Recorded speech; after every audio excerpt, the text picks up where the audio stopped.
Hello everyone, I'm the Dream Teller, and I'm here to help you today. I know you use this video to fall asleep.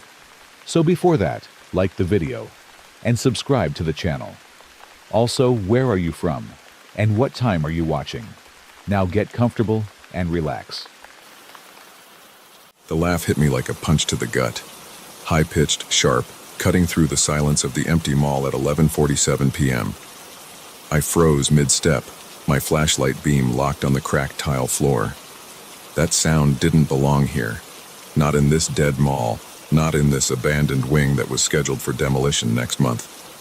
I'm Jim Martinez, night security at Riverside Mall for the past 8 years.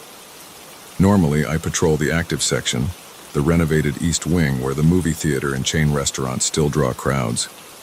But tonight, management needed someone to check the abandoned West Wing. Construction crews start prep work tomorrow, and they wanted one final security sweep. The West Wing has been closed for 3 years. Every store is empty, metal shutters pulled down, windows covered with thick plastic sheets. The air smells stale, like dust and mold. My footsteps echo off bare walls where advertising posters used to hang. The only light comes from emergency exit signs casting everything in a dim red glow. I heard it again. A woman's laugh coming from inside Forever Young, an old clothing store about 30 feet ahead. My scalp tingled. The hair on my arm stood up. That laugh sounded wrong. Too sharp, too real for an empty building. I've dealt with trespassers before, teenagers breaking in for TikTok videos, homeless people seeking shelter. But the West Wing's been sealed tight for months. Every entrance is chained and padlocked. I checked them myself at the start of my shift. The beam of my flashlight illuminated the store's facade. The security gate was down, heavy steel links forming an impenetrable barrier. The display windows were covered with thick black plastic, taped securely around the edges. No gaps. No way in. Another laugh. Closer now. My throat went dry. Sweat formed on my forehead despite the cool air. I took a step forward, then another. The rubber soles of my boots squeaked against the floor. "Security," I called out, proud that my voice didn't shake. "This is a restricted area. Come out with your hands visible." The laughter stopped. Complete silence fell. I could hear my own heartbeat. Too fast, too loud. I moved closer to the storefront, scanning for any sign of entry. The gate was intact, the plastic sheeting undisturbed. But as I approached, I noticed something odd about the darkness behind the windows. It seemed deeper, more absolute than it should be. A scraping sound came from inside the store, like something heavy being dragged across the floor. Then footsteps, slow, deliberate, coming toward the front of the store. My hand went to the radio on my belt, but I hesitated. What would I say? That I heard laughing in a sealed store? That would earn me nothing but jokes in the break room tomorrow. The footsteps stopped, right on the other side of the gate. I raised my flashlight, trying to peer through the small gaps between the metal links. "This is your final warning," I said. "Identify yourself." A soft thud against the gate made me jump back, then another, and another, like someone tapping their fingers one by one against the metal. The laughter started again. Not sharp this time, low, gurgling, wrong. I backed away, fumbling for my radio. Static crackled as I keyed the mic. "Control, this is Martinez in the West Wing. I have a possible..." I stopped. A possible what? The tapping continued, moving across the gate from left to right. Then a sound like nails dragging across metal, sending chills down my spine. "Martinez, repeat your last," the radio squawked. "You're breaking up." The plastic sheeting behind the gate bulged outward, just slightly, like something was pressing against it. "I need backup in the West Wing," I said into the radio, "now." More static, then nothing. The radio was dead. The bulge in the plastic grew larger. The tapping stopped. In its place came a wet, sliding sound. My flashlight beam shook as my hand trembled. "Jimmy." The voice was barely a whisper, but I heard it clearly. My name. coming from behind that gate. My legs went weak. How did it know my name? I wear a name tag, my rational mind supplied. But that thought provided no comfort as I watched the plastic sheeting stretch further outward, taking on an impossible shape, like a face pressing through a membrane. Features began to form in the distorted plastic, the suggestion of eyes, a nose, a mouth stretched wide in a grin. The black material grew thinner as it stretched, becoming almost transparent. I ran. My boots pounded against the tile floor as I sprinted back the way I'd come. The laughter followed, echoing off the walls, seeming to come from everywhere at once. The emergency exit signs cast bloody light across my path. I rounded a corner and slammed into a bench, pain shooting through my hip. The flashlight flew from my hand, clattering across the floor. Its beam spun crazily before going dark. Cursing, I pushed myself up. The laughter was closer now. And footsteps, running footsteps far too fast, coming up behind me. The exit door stood at the end of the corridor, its sign burning red in the darkness. 50 feet, I could make it. Something cold brushed against the back of my neck. Like fingers, but wrong. Too long. Too cold. I sprinted harder than I've ever run in my life. The exit sign grew larger. 30 feet, 20, 10. I hit the crash bar with both hands, bursting through into the warm night air. I didn't stop running until I reached the security office in the East Wing, slamming the door behind me and collapsing into my chair. The overnight supervisor found me there 20 minutes later, still shaking. I told him I'd seen someone trying to break in, that I'd chased them off. He didn't question it, just noted it in the log and told me to finish my shift in the office. I quit the next morning. Found a new job within a week. Daytime security at a bank. Better hours. Better pay. No abandoned sections to patrol. The demolition crew started work on schedule. I drove past the mall a few times during the day, watching as they tore down the West Wing piece by piece. But I never went back at night. Never wanted to find out if that laughter was still echoing through those empty halls.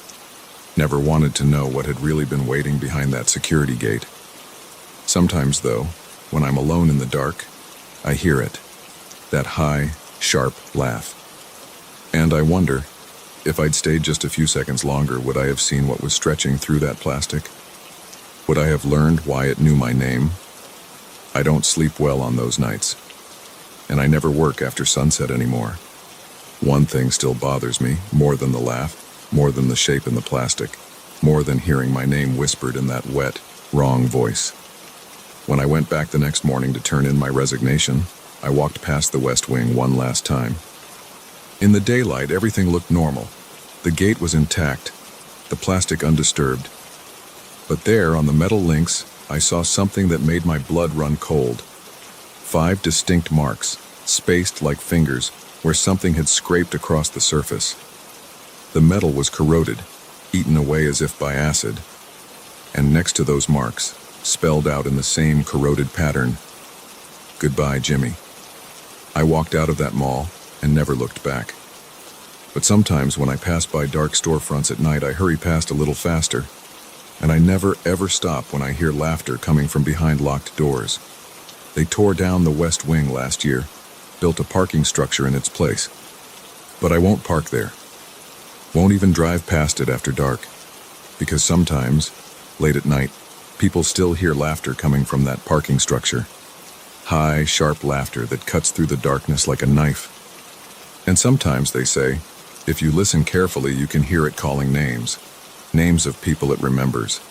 Names of people it's waiting for. I changed jobs again last month. Moved to a new city. Started fresh where nobody knows my name. But I still check the locks twice before I go to bed. Still sleep with the lights on. Still wake up in a cold sweat when I hear laughter in my dreams. Because I know something now that I didn't know before that night. Something that changes the way you see the world forever. Not all empty spaces are truly empty. Not all locked doors stay locked. And sometimes, the things that laugh in the dark know your name. They know your name. And they're patient. So patient. I write this now as a warning. If you're working security, or any job that puts you alone in empty places after dark, remember this. If you hear laughter where there shouldn't be any, don't investigate. Don't call out. Don't shine your light into the darkness. Run. Run as fast as you can and don't look back. Because if you do, you might see what's following you.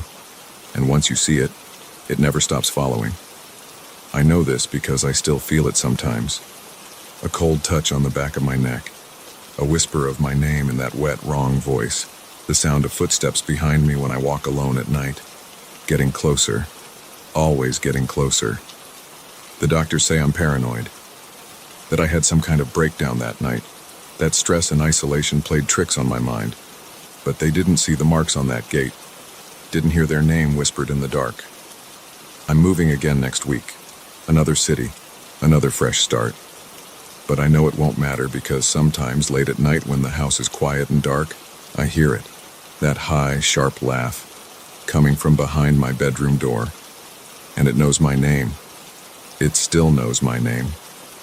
I don't know how much longer I can keep running. How many more cities I can flee to. How many more fresh starts I can make. But I know one thing for certain. Somewhere out there, in an empty mall or a dark store or a lonely parking structure, something is laughing. And it's waiting. Waiting for someone else to hear it. Someone else to investigate. Someone else to shine their light into the darkness. Someone whose name it can learn. So remember my warning. Remember my story. And if you ever hear laughter in an empty place, do what I should have done. Run. Just run. Because once it knows your name, you can never stop running. And sooner or later, we all get tired of running. I can hear it now, as I write these words. That familiar laugh echoing up the stairs. Those heavy footsteps coming closer. It's time for me to run again. But I'm so tired of running. So tired. The preceding account was found on a laptop in an empty apartment in Seattle. The tenant, James Martinez, former security guard at Riverside Mall, has been missing for 3 months. His current whereabouts are unknown.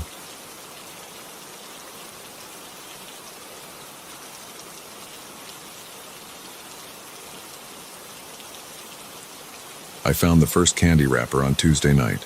Just a crumpled Snickers wrapper in the corner of Unit 4B, 5th floor of the Riverside Heights complex. The building wasn't even finished yet. Bare concrete floors, exposed wiring in the walls, paint half done.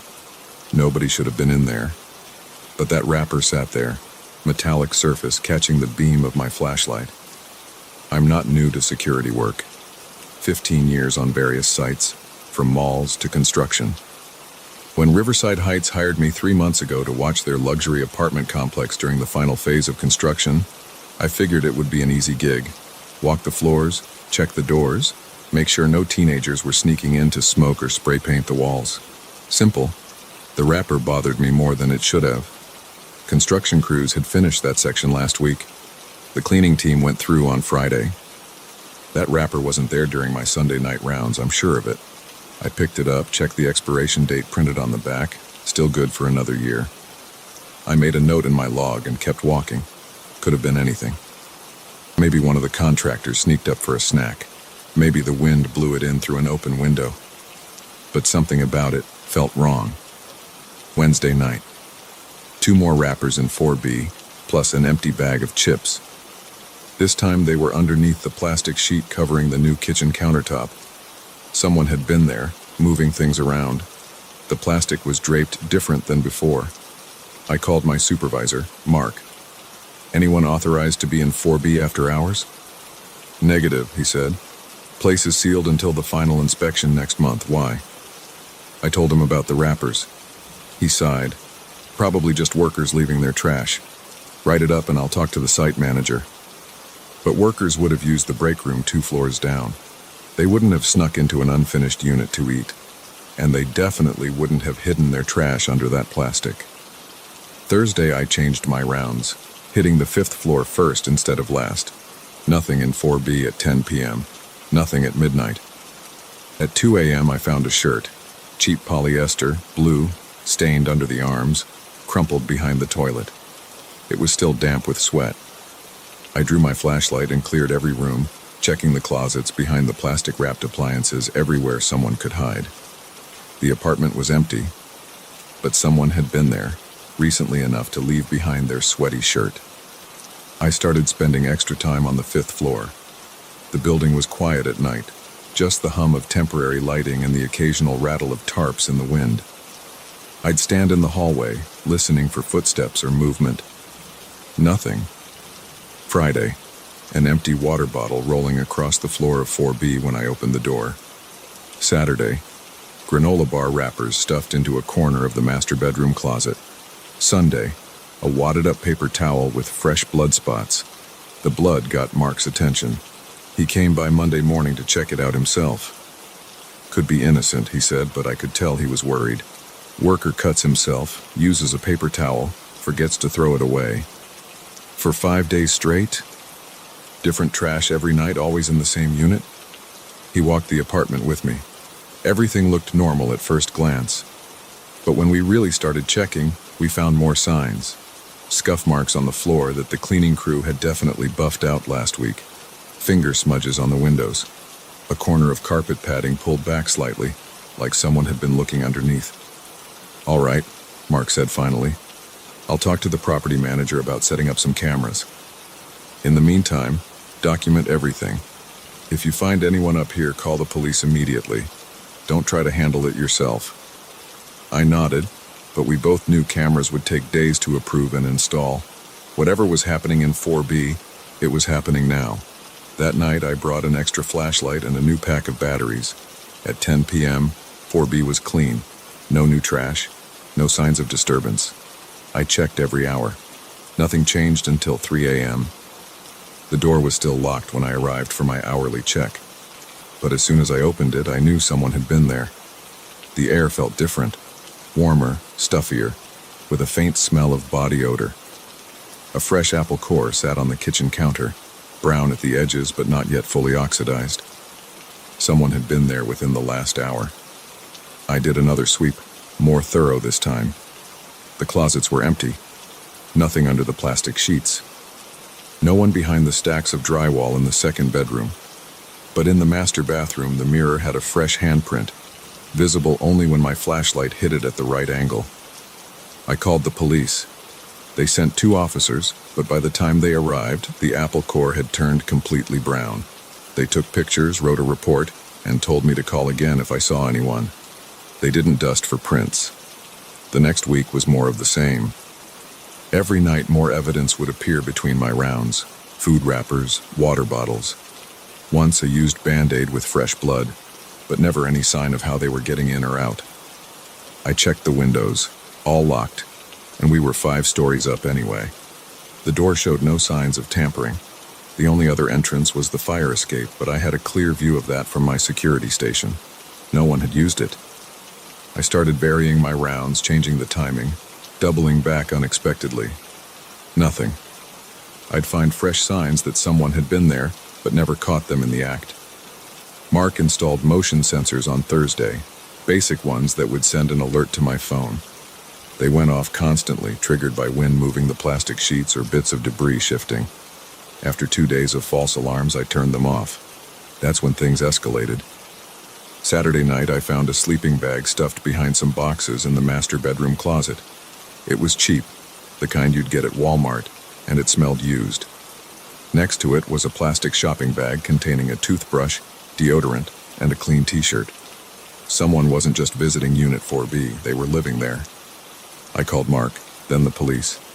This time they took it more seriously. The sleeping bag meant someone was officially squatting. They brought in a K9 unit, but the dog just circled the apartment whining. Too many chemical smells from the construction materials, they said. The police suggested sealing the unit. Mark agreed.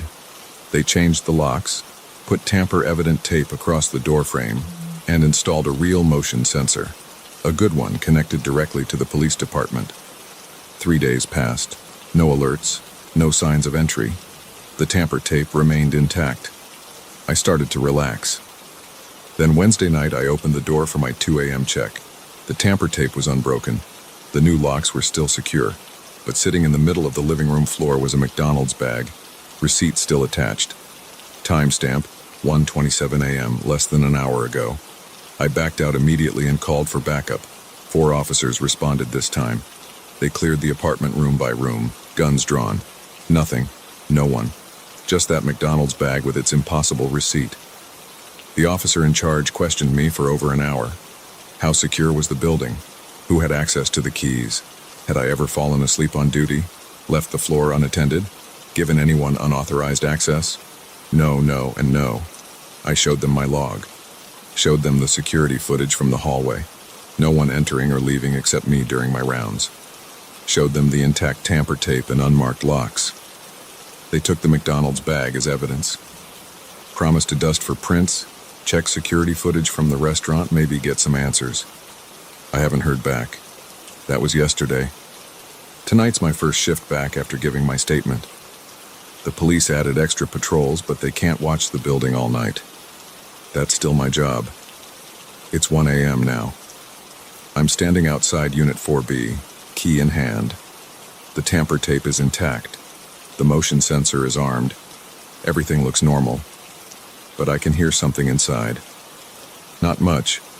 Just the faintest scrape of movement, like someone trying very, very hard to be quiet. I should call it in. Wait for backup. That's protocol. Instead, I put my key in the lock. Turn it slowly. Push the door open. The living room is dark. My flashlight beam cuts through empty air, catching dust motes swirling in its path. Nothing moves. Nothing makes a sound. But there's a fresh footprint in the construction dust near the kitchen. The tread looks like cheap sneakers. And it's pointing straight at me. I step inside, letting the door swing shut behind me. The footprint is there, clear as day in my flashlight beam. Just one print, like someone took a single step and then... What? Vanished? The air feels thick, warm, recently disturbed. That body odor smell is back, stronger now, mixed with something else. Fear sweat, maybe. The kind of sour smell people give off when they're trapped. My flashlight catches something else. In the kitchen, on the counter. A piece of paper. I cross the room slowly, shoes crunching on drywall dust. It's a note, written in shaky ballpoint pen on the back of a receipt. Please, I can't leave. The paper is still warm from someone's hands. Movement behind me, just the slightest shift of weight on floorboards. I spin around, flashlight beam cutting through the darkness. For just a second, I think I see something duck into the master bedroom. A shadow.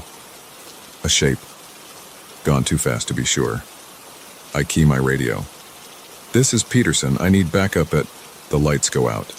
Not just my flashlight. Everything. The whole building goes dark.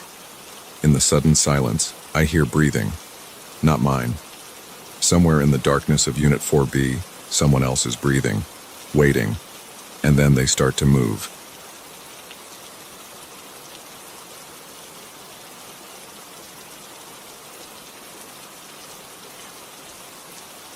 The first beep was so faint that I almost missed it during my midnight rounds. Just a single quiet pulse that seemed to come from somewhere beyond the newly painted walls of the pediatric ward. I checked my pager out of habit. Nothing. The sound didn't match the steady rhythm of the vital signs monitors in my patients' rooms either. It came again, barely audible but distinct, drawing my attention to the dark corridor that led to the hospital's old wing.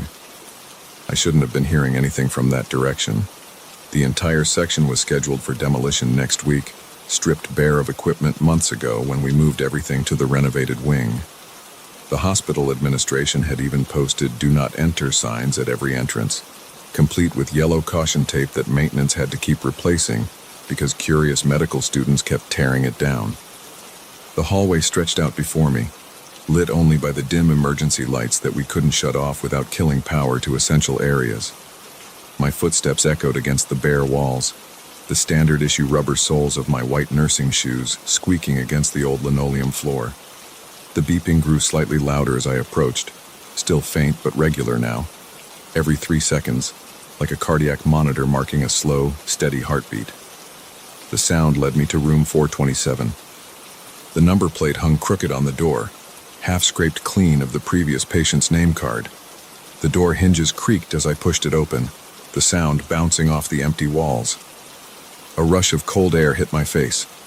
The room temperature had to be at least 10 degrees lower than the hallway. I fumbled for the light switch, but nothing happened when I flicked it. The backup generators weren't supposed to power this section anymore. The only illumination came from the hallway emergency lights and a faint blue glow emanating from the far corner of the room. I pulled out my phone and turned on its flashlight. The beam revealed bare walls stripped of their wallpaper, exposed electrical outlets, and marks on the floor where a hospital bed had once stood. But in the corner, impossibly, sat a fully functional patient monitoring system. The screen displayed clear vital signs: heart rate 42 BPM, blood pressure 90/60, oxygen saturation 98%. The leads and sensors hung loose, not connected to any patient, yet the numbers kept updating in real time. I approached the monitor, my shoes crunching on bits of fallen plaster. The equipment looked brand new, not like the older models we'd cleared out during the renovation. The manufacturer's label showed a production date from 3 months ago. Someone had to have brought this in recently, but that made no sense. The wing had been sealed off for demolition prep, and new equipment worth thousands of dollars wouldn't just be left in an abandoned room. The steady beeping continued as I examined the machine. No dust had settled on its surface, unlike everything else in the room. I reached out to touch the screen, and a jolt of static electricity shocked my finger. The display flickered for a moment, and the numbers changed. Heart rate 150 BPM, blood pressure 180, 100, oxygen saturation 75%. Warning alerts started flashing red. I stepped back, my own heart racing now. The monitor's alarms grew louder, the kind of urgent beeping that usually meant a patient was crashing. But there was no patient, just empty air where a bed should have been. My phone's flashlight beam caught something moving in the corner of my eye. I spun around, but the room remained empty. The shadows seemed to shift and dance along the walls, cast by the flashing red warning lights from the monitor. The temperature dropped even further. I could see my breath forming clouds in the beam of light. The door slammed shut behind me with a bang that made me jump. I rushed to it and grabbed the handle, but it wouldn't turn. The metal felt ice cold against my palm. I pulled harder, throwing my weight backward, but the door remained firmly shut. The monitor's alarms reached a fever pitch, now showing numbers that weren't humanly possible. Heart rate 250 BPM, blood pressure 220/140, oxygen saturation 10%. The screen began to flicker rapidly, casting strobing shadows across the room. My phone's flashlight started to dim, the battery dropping from 80% to 15% in seconds. I pounded on the door with my fist. "Hey, anyone out there? I need help." My voice sounded muffled, as if the room was absorbing the sound. The emergency lights in the hallway had gone dark, leaving only the pulsing red glow from the monitor. A scraping noise started behind me, like metal being dragged across the floor. I turned slowly, pressing my back against the door. In the strobing light, I saw the monitor starting to move on its own, inch by inch, sliding across the floor toward me. The leads and sensors writhed like snakes, reaching out into the empty air. My phone died completely, plunging the room into darkness broken only by the monitor's harsh red warning lights. The temperature had dropped so low that ice crystals were forming on the walls. I couldn't feel my fingers anymore, and my breath came in short, panicked gasps that froze in front of my face. The scraping sound grew louder as the monitor continued its inexorable approach. The vital signs on the screen changed again, now matching my own racing heart and elevated blood pressure exactly, though nothing was connected to me. The leads stretched out further, reaching for my chest and arms. I threw myself at the door again, slamming my shoulder against it repeatedly. The wood began to crack under the assault. The monitor was less than 3 feet away now, its sensors almost touching me. With one final desperate push, the door frame splintered, and I burst out into the hallway. I ran without looking back, my footsteps thundering against the floor. The beeping faded behind me, but I didn't slow down until I reached the newly renovated wing. I collapsed against the nurse's station, gasping for air, my scrubs soaked with cold sweat. "Are you okay?" Sarah, one of the night shift nurses, rushed over to help me up. "You look like you've seen a ghost." I opened my mouth to explain, but the words wouldn't come. How could I describe what had just happened? They'd think I was crazy. I'd think I was crazy if someone told me the same story. "I'm fine," I managed to say. "Just thought I heard something in the old wing. Probably just the demolition prep crew moving things around." Sarah frowned. "The demo crew doesn't work nights.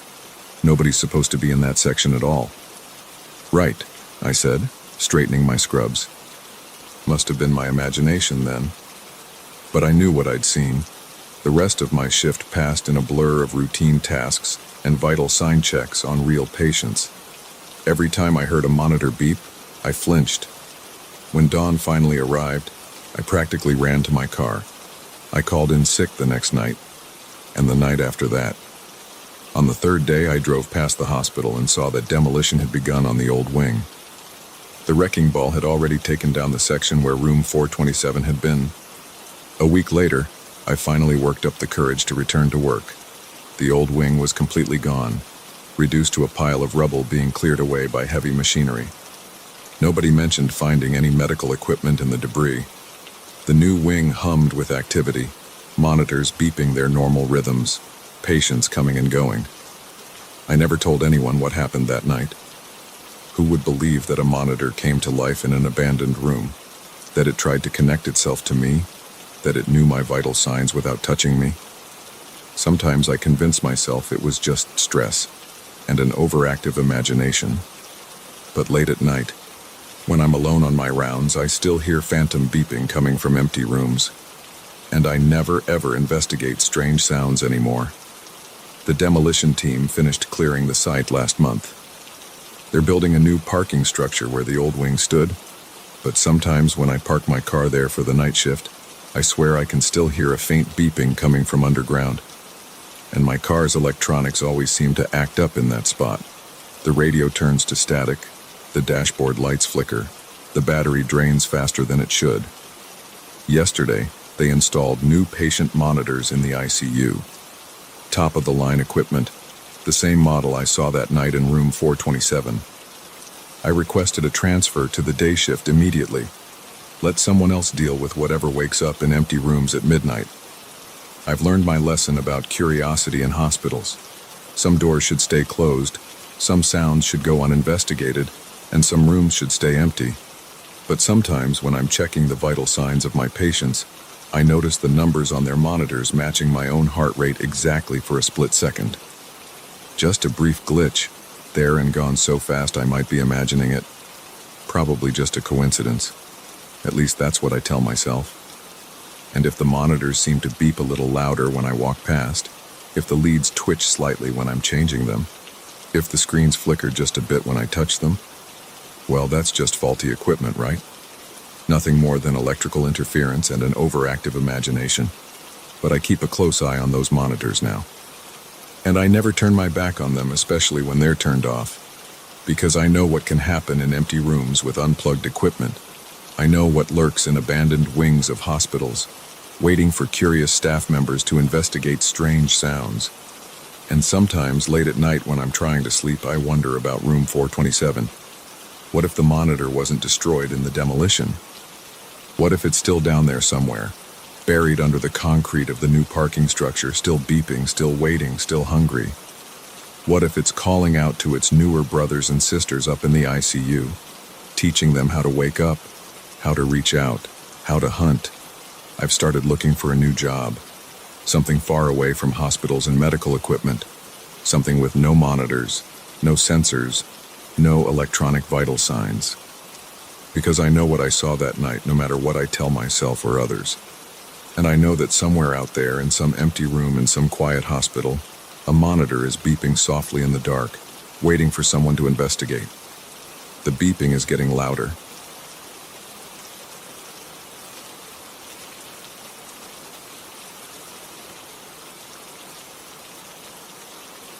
I got the call at 8:47 a.m. on a Tuesday. Mrs. Henderson in 4B complaining about water in her basement again. Third time this month. Her voice crackled through my phone, higher pitched than usual, talking about puddles appearing overnight and furniture getting ruined. Standard stuff, I thought. Probably just groundwater seeping in through the foundation like last time. I grabbed my toolbox from the maintenance office and headed over. The morning was cold, my breath making clouds in the air as I walked across the parking lot. The leaves had started falling, creating wet patches on the sidewalk. Building 4 was the oldest in the complex, built in the 1960s, with those typical basement storage units that always had moisture problems. Mrs. Henderson met me at her door. She was still in her bathrobe, hair uncombed, fingers gripping her coffee mug too tight. Her hands shook as she led me to the basement stairs. "It's worse than before," she said, "and something's not right down there. The furniture, I didn't move it, but it's all wrong." I flipped the light switch at the top of the stairs. The fluorescent tubes flickered 3 times before staying on, casting that harsh white light that makes everything look worse than it is. The air coming up from below felt colder than it should have, even for a basement in October. The steps creaked under my work boots as I went down. First thing I noticed was the smell. Not the usual musty basement odor, but something sharper, like pond water mixed with rust. The concrete floor at the bottom of the stairs was dry, but I could hear water dripping somewhere deeper in. Mrs. Henderson's storage unit was in the back corner. As I walked toward it, my footsteps echoed differently than they should have. The sound bounced wrong off the walls, like the space was bigger than I knew it was. I'd been down here hundreds of times, but something felt off about the dimensions. I reached her storage cage and stopped. The padlock was still secure, but inside, nothing was where it should have been. The old armchair she kept covered in plastic was balanced on top of 3 stacked boxes, leaning at an angle that defied gravity. Her wooden bookshelf had been turned upside down, but the books were still on the shelves, like someone had flipped it while everything was glued in place. "See what I mean?" Mrs. Henderson's voice made me jump. I hadn't heard her follow me down. I didn't touch any of it. It was normal yesterday, I swear. I pulled out my flashlight and shined it into the corners of the cage. That's when I saw the first puddle. It was perfectly round, about 2 feet across, sitting in the middle of the concrete floor. But there were no pipes overhead, no obvious source for the water, and the concrete around it was completely dry. I unlocked the cage and stepped inside. The water in the puddle was clear but deep, deeper than it should have been. I couldn't see the bottom when I shined my light into it. A few feet away, there was another puddle, identical to the first, and another beyond that, forming a pattern that made my eyes hurt if I tried to follow it. "When did you first notice this?" I asked, keeping my voice steady. "Around 6 this morning. I came down to get some winter clothes and..." She hugged herself, the coffee mug pressed against her chest. "The furniture was like this, and there was just one puddle then. But they keep appearing. I've been watching. Every hour or so there's a new one." I crouched down next to the nearest puddle and reached out with my voltage tester just to be safe. No reading. I touched the water with my finger. It was ice cold, but more than that, it felt heavy somehow, like mercury instead of water. When I pulled my finger back, it left no wet mark on my skin. The dripping sound was louder now, but I still couldn't locate the source. It seemed to come from all directions at once, like the walls themselves were weeping. I stood up and studied the furniture again. Physics said that armchairs should have toppled over, but it stayed perfectly still, balanced on its impossible perch. "I need to check the other storage units," I said. "See if anyone else is having issues." I tried the next cage over. The lock clicked open easily, too easily since I hadn't used my keys. Inside, the space was empty except for a single wooden chair. It sat in the center of the unit, facing the back wall. I was certain this unit belonged to Mr. Grayson in 4A, and it had been full of boxes last week when he moved in. The dripping got louder. A new puddle formed at my feet, the water seeming to seep up through solid concrete. The surface tensed and bulged upward for a moment, like something was trying to push through from below. "Mrs. Henderson," I said, "I want you to go back upstairs. Call the building manager and tell him we need a plumber. Actually, call several plumbers. I'll stay down here and..." I turned around. She was gone. The basement stairs ended in a blank wall where the door should have been. The fluorescent lights flickered. In the momentary darkness, I heard something splash in one of the puddles. When the lights came back on, the chair in Mr. Grayson's unit had turned to face me. Water dripped from its wooden seat, but the drops fell upward, vanishing into the ceiling. I backed away, moving toward where I knew the stairs had to be. My flashlight beam caught movement in Mrs. Henderson's storage cage. The armchair had shifted slightly, adjusting its balance on the boxes.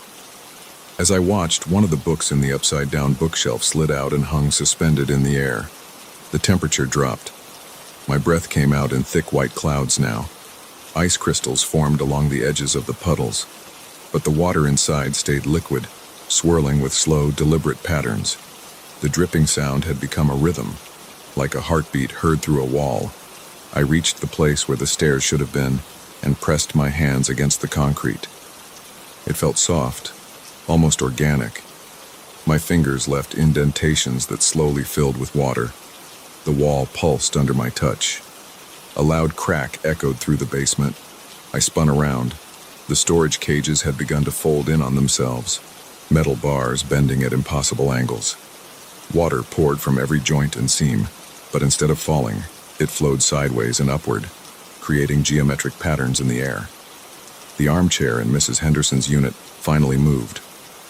It rose from its perch on the boxes, floating like a leaf in an invisible current. The plastic cover rippled and fell away, revealing upholstery that writhed like living tissue. It turned slowly until it faced me, and I saw that the pattern on the fabric had changed. It now showed dozens of tiny faces, all with their mouths open in silent screams. My flashlight flickered and died. The fluorescent lights followed, plunging the basement into total darkness. In that moment, I heard something large moving through the water. The splashing came from all directions, surrounding me. Then a sound like wooden joints creaking, and the soft scrape of furniture being dragged across concrete. I fumbled for my phone, hands shaking so badly I almost dropped it. The screen lit up, casting a weak blue glow that reached maybe 3 feet in front of me. In that small circle of light, I saw that the floor had changed. The concrete had taken on the texture of skin, rising and falling with slow breaths. The scraping sounds got closer. My phone's light caught the edge of something moving. A chair leg, a table corner, the edge of a bookshelf. The furniture was closing in, forming a circle around me. Water flowed up the walls and across the ceiling, connecting in patterns that hurt my eyes to look at. I backed up until I hit the wall where the stairs should have been. My phone screen started to flicker. In the strobing light, I saw the armchair float closer. The faces in its upholstery had begun to move, turning to track my movements. Behind it, other pieces of furniture rose into the air. Chairs, tables, shelves, all twisted into wrong angles, all moving with terrible purpose. The phone died. In the perfect darkness, I felt something cold and wet touch my shoulder. It had the texture of fingers, but too many of them, and they moved in ways fingers shouldn't move. The dripping sound had become a roar, drowning out my own panicked breathing. Then light returned, harsh and sudden. I was standing at the bottom of the basement stairs. Mrs. Henderson stood at the top, her hand on the light switch, still holding her coffee mug. "Did you find anything?" she called down. "The water damage?" I looked around. The storage units were normal. The furniture sat properly on the floor, no sign it had ever moved. The concrete was dry. But in Mrs. Henderson's unit, her armchair had been moved. It now sat facing the cage door, and a dark water stain spread across its seat cushion in the shape of a handprint. "Call a plumber," I said, surprised by how steady my voice sounded. "Actually, call several, and don't come down here again. Not alone. Not ever." I climbed the stairs quickly, trying not to run. At the top, I turned for one last look. A single puddle had formed in the center of the basement floor. As I watched, a ripple spread across its surface like something far below had shifted in its sleep. I slammed the door and locked it. Through the wood, I could hear the dripping start again, forming a pattern that almost sounded like words. Mrs. Henderson was saying something about insurance and water damage, but I barely heard her. I was already walking away, my keys jingling too loudly in my shaking hands. I had 15 other maintenance calls to make that day, but they would have to wait. I drove straight to the building manager's office and dropped my keys on his desk. "I quit," I said. He started to protest, but I was already walking out the door. In my rearview mirror, I could see Building 4 getting smaller. Just before I turned the corner, I thought I saw something dark moving behind Mrs. Henderson's basement window. It looked like water flowing upward, but it could have been a shadow. I never went back to check. 3 days later, I read in the local paper that Building 4 had been evacuated due to structural concerns. The article mentioned unusual water damage in the basement and unexplained phenomena that engineers couldn't account for.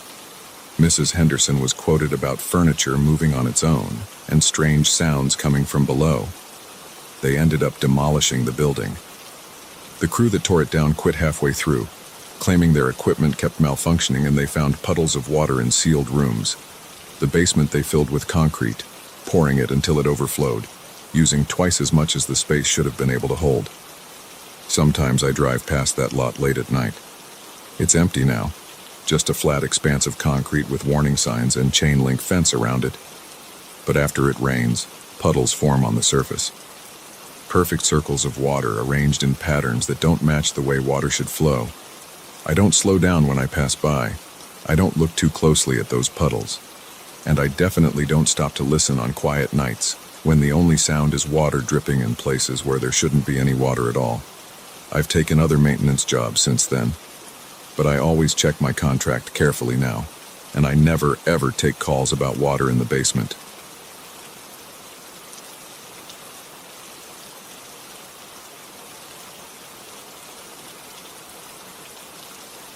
The first time I saw it, I told myself it was just exhaustion playing tricks on my mind.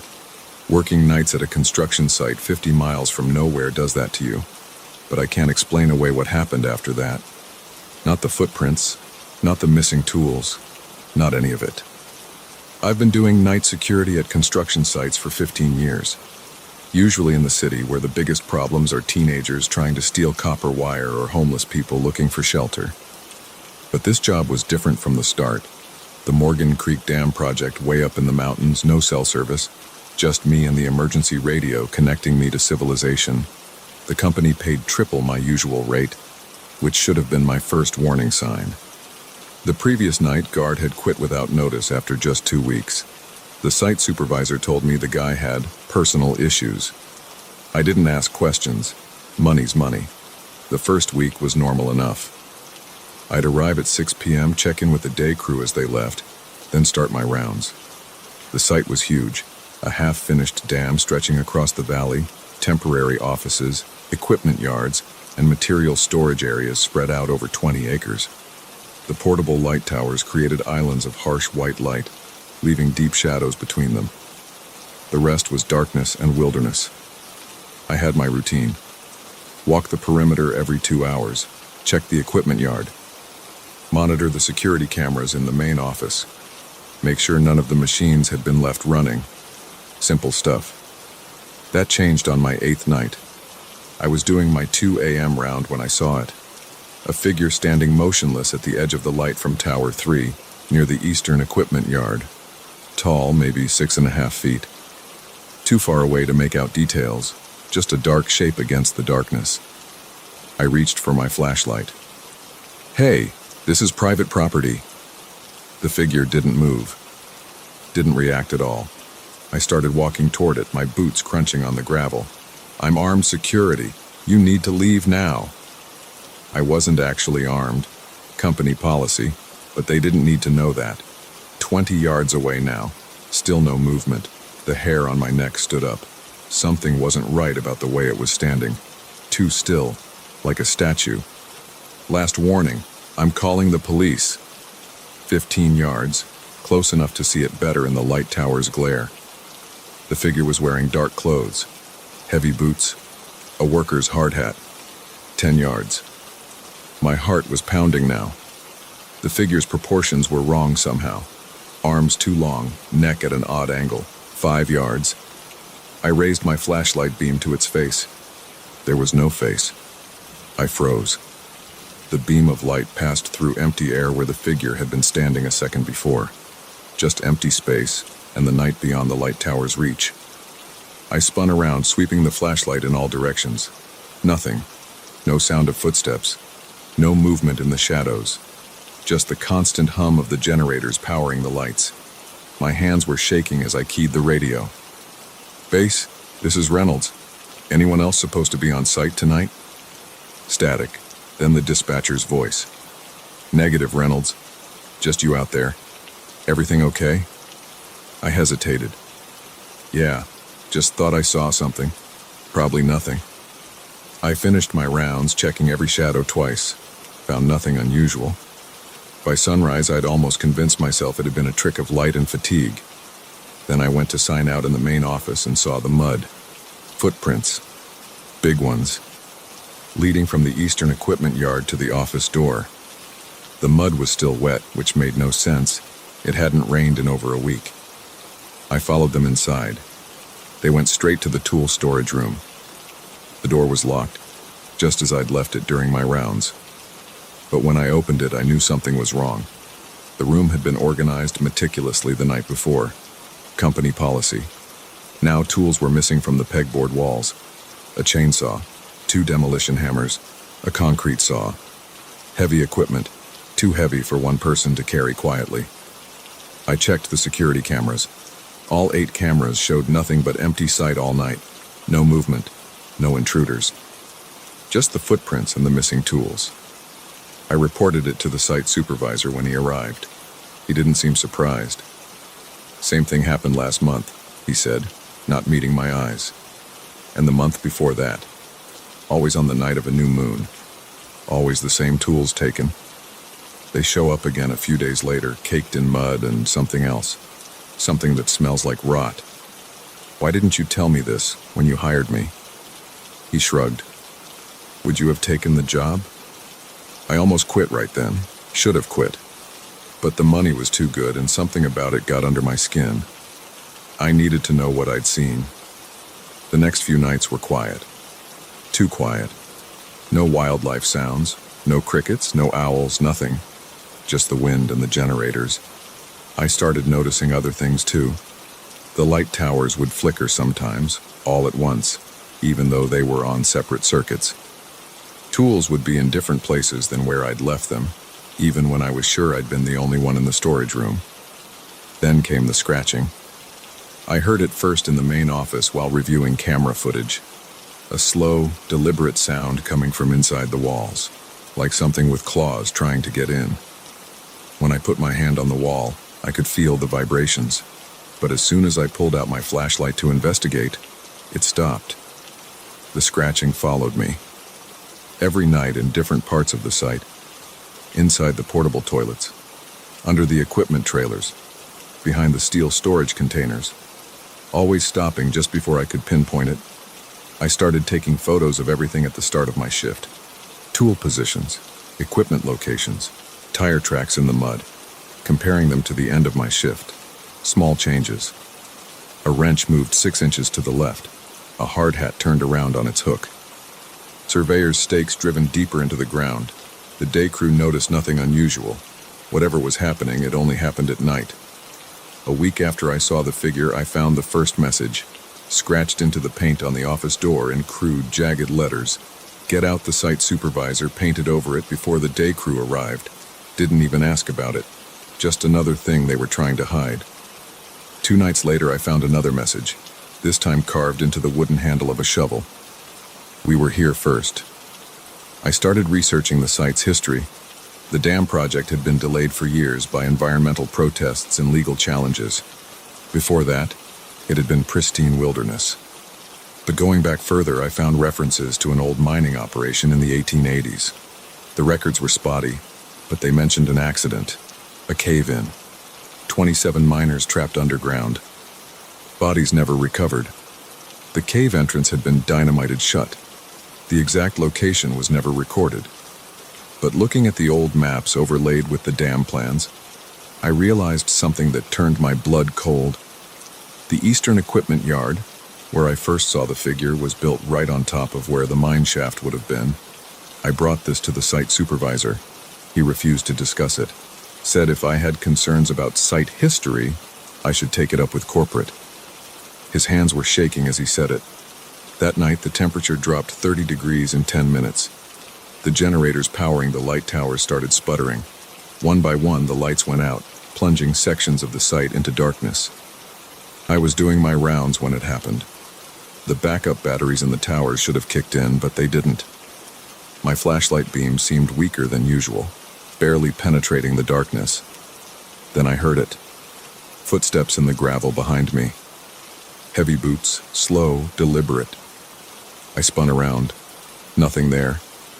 But the footsteps continued circling me, getting closer. The beam of my flashlight caught movement. Multiple figures emerging from the shadows. 6, 7, 8 of them, all wearing old-style mining clothes. All too tall, limbs too long. All wearing hard hats that covered their faces in shadow. They formed a circle around me, just at the edge of my light's reach. Not moving, not breathing.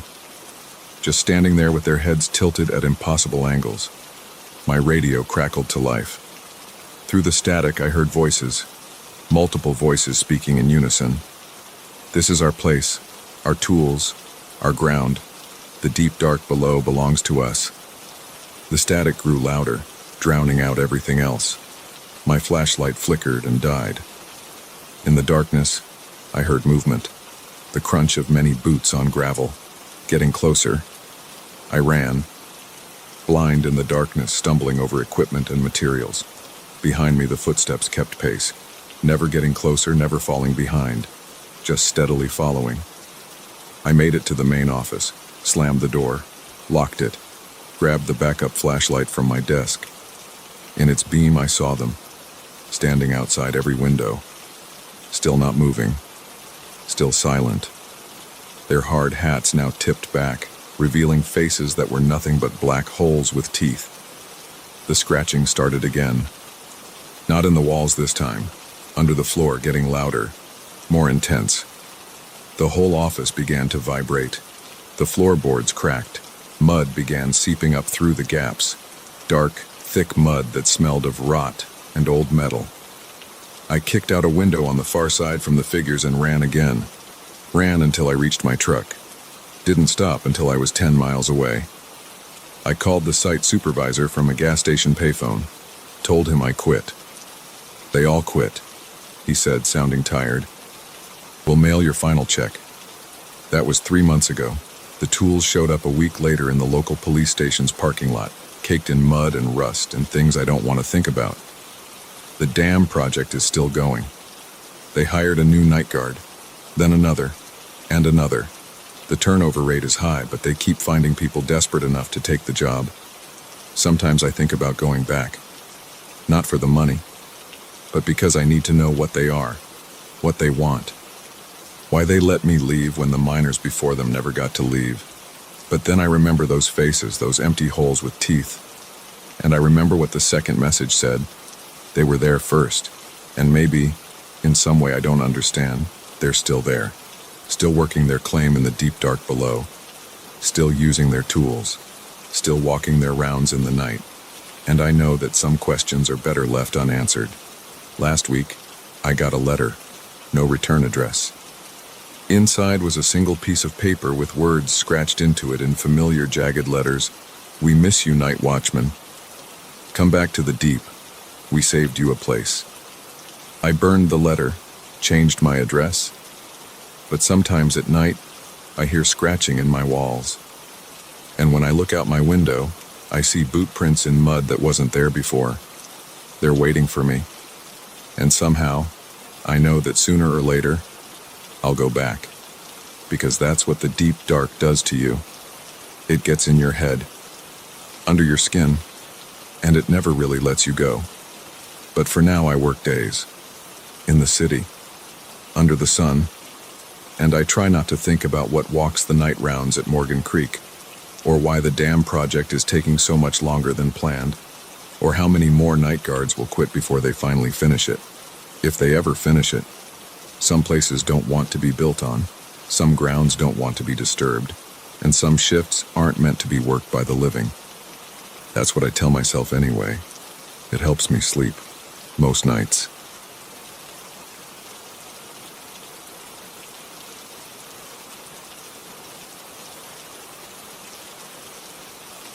The digital clock on my phone showed 11:47 p.m. when the elevator stopped between the 32nd and 33rd floors. I pressed the emergency button, but nothing happened. No alarm, no response, just dead silence. That's when the floor indicator started showing numbers that didn't exist in our 40-story building. I'm James Chen, IT support at Meridian Financial Group. I should have gone home hours ago, but a server migration kept me late. Now I stood alone in this elevator, watching impossible numbers flash across the display. 54, 67, 83. The elevator moved again, but not up or down. It felt like it shifted sideways, which isn't possible. The sensation made my stomach lurch. When the doors opened, I wasn't on any floor I recognized. I stepped out into what looked like an office from the 1980s. The carpet was brown shag and bulky beige computers sat on metal desks. Cigarette smoke hung in the air. A woman with big hair and shoulder pads typed at a keyboard, but when she turned toward me, her face was blurry, like a photo out of focus. "Hey," I called out. My voice echoed strangely. The woman didn't respond. She kept typing on a computer that showed green text on a black screen. The elevator dinged behind me. I jumped back inside just as the doors started closing. My heart pounded against my ribs. The floor indicator now showed 12B. The elevator moved again, this time with a grinding noise I'd never heard before. My hands shook as I pressed the lobby button repeatedly. Nothing happened. The display changed to 19X. When the doors opened again, I saw our modern office, but something was wrong. Dead plants littered the floor. Dust covered everything. Papers were scattered everywhere, and chairs lay toppled. Through the windows, I saw a red sky and what looked like ruins where neighboring buildings should have been. The air felt hot and stale. A sound came from down the hall, shuffling footsteps. I hit the close door button hard enough to hurt my finger. The doors shut just as something rounded the corner, something that walked like a person, but wasn't shaped quite right. My breathing came in sharp gasps. Sweat ran down my back. The elevator moved again, and the display showed symbols I didn't recognize. The next floor looked like our office from last week. I saw myself sitting at my desk, working late. The other me didn't look up when I called out. I watched myself check my phone, sigh, and start packing up to leave. I knew exactly when this was, the night before the server migration started. I stepped fully into the office. "Hey!" I shouted at myself. The other me walked right past me toward the elevator. My shoulder brushed against his and the world tilted. A spike of pain shot through my head. I stumbled back into the elevator, dizzy and nauseated. The other me had vanished. The display now showed. The next floor opened onto a vast server room I'd never seen before. Rows of black cabinets stretched into darkness. Red warning lights flashed silently. The air felt electric, making my skin tingle. As I watched, the servers began to melt, dripping like wax onto the floor. I slammed the close door button. My phone showed 11:47 p.m. It hadn't changed since this started. I tried calling security, but there was no signal. The screen flickered and died. The elevator stopped again. This time, the doors opened onto our office lobby, but underwater. Fish swam past the security desk. Seaweed waved where the potted plants should be. Water lapped at the elevator threshold but didn't flow in. I could see movement in the murky distance, something large, with too many fins. Floor after floor showed impossible scenes. Our office during what looked like World War II, with sandbags at the windows and propaganda posters on the walls. Our office has a greenhouse, trees growing through the ceiling, vines covering everything. Our office has a crime scene, yellow tape and numbered markers everywhere, but no people. My watch still said 11:47 p.m. My phone remained dead. I'd lost count of how many floors I'd seen. The next stop showed our office as it normally looked, but empty. On my desk sat a cup of coffee, steam rising. My jacket hung on my chair. My computer screen showed an error message. Timeline divergence detected. Attempting to reconcile. I approached my desk slowly. The coffee cup was mine. I recognized the chip on the handle. The coffee was still hot. On the screen, the error message changed. Multiple instances detected. Initiating emergency protocol. The building's fire alarm suddenly blared to life. Red emergency lights began flashing. I ran back to the elevator, but the doors had already closed. The floor indicator showed error in red text. I pressed the call button. Nothing happened. I could hear heavy footsteps approaching from the stairwell. The door handle began to turn. The elevator dinged. The doors opened. I dove inside just as something entered the office, something tall and dark that moved like stop-motion animation. The elevator plunged downward faster than before. The display flashed random numbers and symbols. My stomach lurched into my throat. The cables screamed. When the doors opened again, I saw myself stepping into the elevator at 11:47 p.m., just starting this whole nightmare. The other me looked tired, ready to go home after a long day of server migration work. I hadn't yet noticed anything wrong. I tried to shout a warning, but no sound came out. The other me pressed the lobby button. Our eyes met for a split second. The other me's expression changed from tired to terrified. The doors slammed shut. The elevator shook violently. I fell to my knees. The display showed every number and symbol it had shown before, cycling faster and faster. Then everything stopped. The doors opened onto the lobby. The real lobby. The night security guard looked up from his desk. "Everything okay, Mr. Chen?" Thought I heard the elevator acting up. I stepped out on shaking legs. My watch showed 11:48 p.m. My phone came back to life, buzzing with delayed notifications. "Fine," I managed to say. "Everything's fine." I walked to my car in the parking garage. Everything looked normal, but as I drove home, I checked my rearview mirror more than usual, and when I got home, I took the stairs to my apartment instead of the elevator. The next day at work, nobody else seemed to notice anything strange. The server migration had gone perfectly. But sometimes, when I'm working late, I hear the elevator make that grinding noise again. And sometimes, just sometimes, I see numbers on the display that shouldn't exist. I take the stairs now, all 27 flights. I tell people it's for the exercise. But last week I saw something strange in the stairwell. Just for a moment through the window, I saw that red sky again. And now, when I check my phone late at night, it sometimes shows 11:47 p.m., no matter what time it really is. I've started looking for a new job, something on the ground floor, because I know what happens at 11:47 p.m. in tall buildings.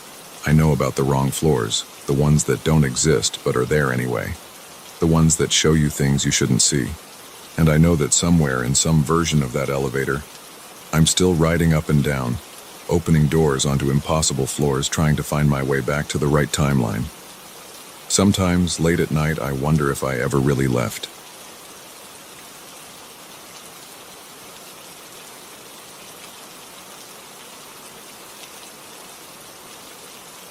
The first call came 3 weeks ago. I remember because it was my first night shift alone at Midwest Customer Solutions after training. The caller knew my mother died when I was 12. Nobody at work knew that. Nobody in my life knew that except my sister, and she passed away last year. I sit at my desk now, staring at the clock on my computer screen. It's 1:58 a.m. My hands are sweating. The phone will ring in 2 minutes. It always does. I started this job because I needed the money. The night shift paid better, and I figured dealing with angry customers at 2 a.m. was worth the extra $3 an hour. The training was basic: how to use the systems, how to talk to customers, how to follow the scripts. Everything seemed normal until that first call. The cubicle walls around me are gray and plain. The office is almost empty at this hour. There's just me, 2 other operators on the far side of the room, and Marcus, the supervisor, who spends most of his time in his office watching Netflix. The fluorescent lights buzz overhead. The air conditioning makes everything too cold. 1:59 a.m. My heart is pounding so hard I can feel it in my throat. I've tried calling in sick on previous nights. Marcus threatened to fire me if I missed another shift. I've tried to trace the number. It always shows up as unknown. I've tried to record the calls. The recording system shows static every time. The phone rings. The same number. Unknown. My hand shakes as I move the mouse to accept the call. I have to answer. It's my job. If I don't, Marcus will write me up again. Thank you for calling Midwest Customer Solutions. This is David. How can I help you today? The voice is always the same. Female, older, scratchy, like she smokes too much. David Sullivan, 1255 Oak Street, apartment 3B. Born September 15, 1992, at St. Mary's Hospital in Chicago. My throat tightens. Ma'am, I need to know how I can assist you today. Your mother bled out in the bathtub on July 8, 2004. You found her. You were wearing a blue Cubs t-shirt with a ketchup stain on the collar. You never told anyone about the note she left. You burned it in the backyard that night. My hands are shaking harder now. She's right about the shirt, right about the note. I never told anyone about burning it. Not even the police. Who are you? You have a scar on your left knee from when you fell off your bike at age 7. You told everyone at school you got it fighting a dog, but really, you were trying to impress Jessica Martinez by riding with no hands. Sweat runs down my back. The office feels colder. What do you want? You wet the bed until you were 10. Your father used to hit you with his belt when it happened. That's why you can't sleep without the bathroom light on even now. I grip the edge of my desk. Stop. You steal small things from stores sometimes, candy bars, pens. Last week you took a magazine from Walgreens and didn't pay for it. You like the rush. It makes you feel in control. My chest feels tight. How does she know these things?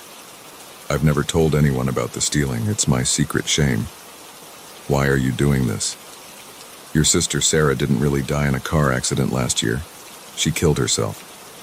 You knew she was depressed, but you ignored her calls that week because you were too busy with your new girlfriend. The guilt eats at you every day. Tears burn in my eyes. Please stop.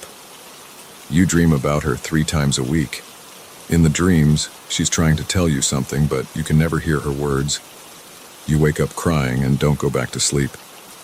I want to hang up, but every time I've tried that before, the phone just rings again and again, until I listen to everything she has to say. Your girlfriend Emily is cheating on you with her coworker Mike. They meet at the Motel 6 on Reynolds Road every Thursday during her lunch break.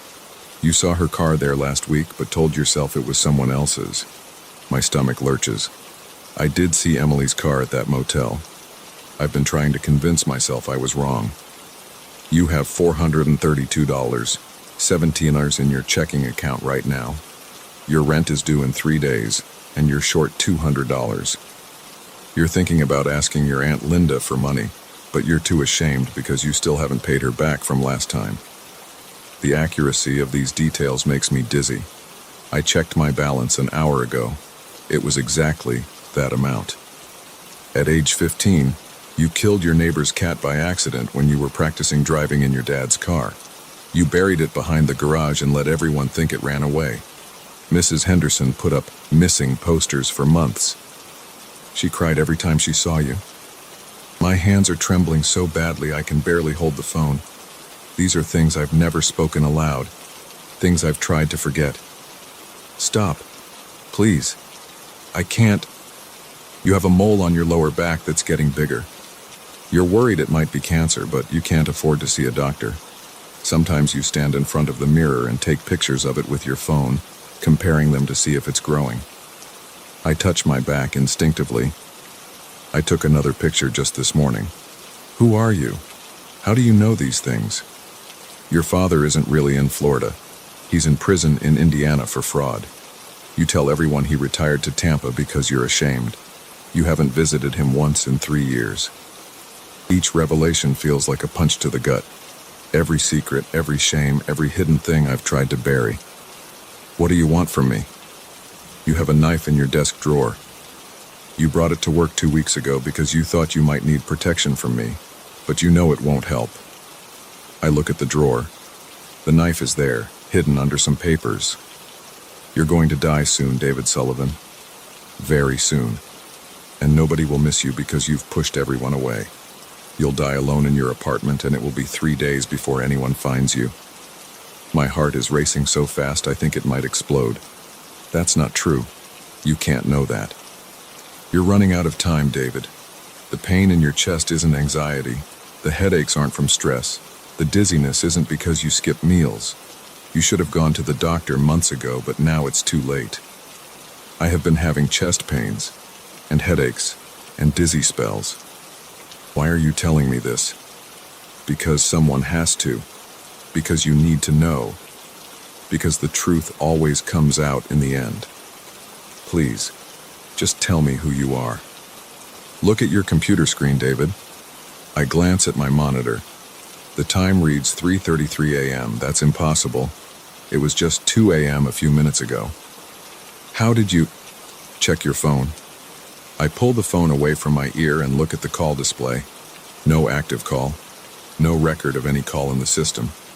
My hands are shaking as I check the call logs. Nothing between 2 a.m. and now. No unknown numbers.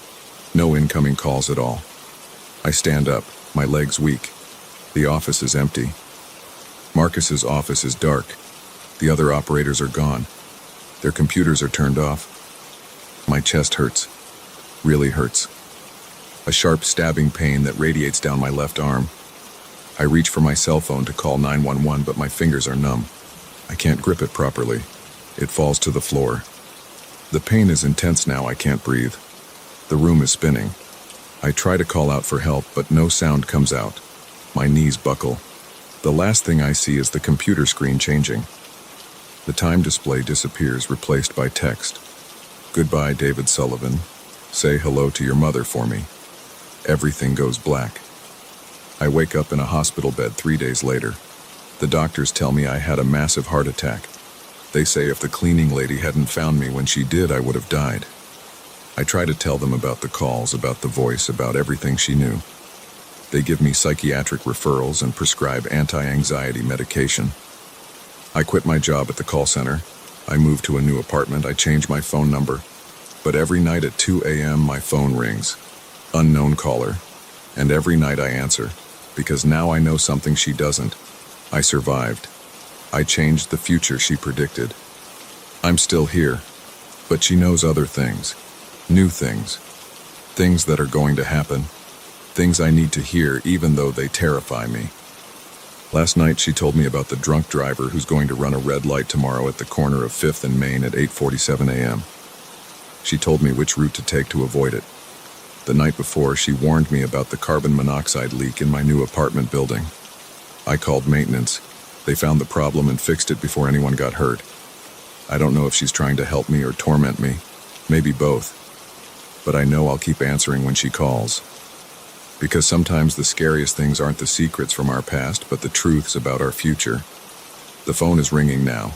It's 2 a.m. again. I answer it. Hello, David, the voice says. Are you ready to hear what happens next? I am.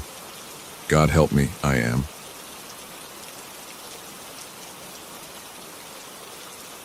I should have known something was wrong the moment I saw that handprint on my door at 3 a.m.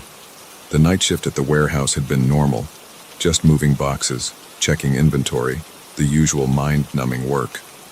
But that handprint, it was bigger than any human hand I'd ever seen, and it looked like it had been pressed into the metal of my apartment door, not just left there with paint or dirt. My head hurt from lack of sleep, and I just wanted to crash. Probably some kids messing around, I told myself, unlocking the door and stepping inside. The apartment was dark and quiet, everything exactly where I'd left it 12 hours ago. I dropped my keys on the kitchen counter, kicked off my steel-toed boots, and headed straight for the shower. The hot water helped ease my tired muscles. I dried off, pulled on a clean t-shirt and boxers, and fell into bed. Sleep came fast and heavy. Bang! My eyes snapped open. The sound came from the kitchen like someone had slammed a cabinet door.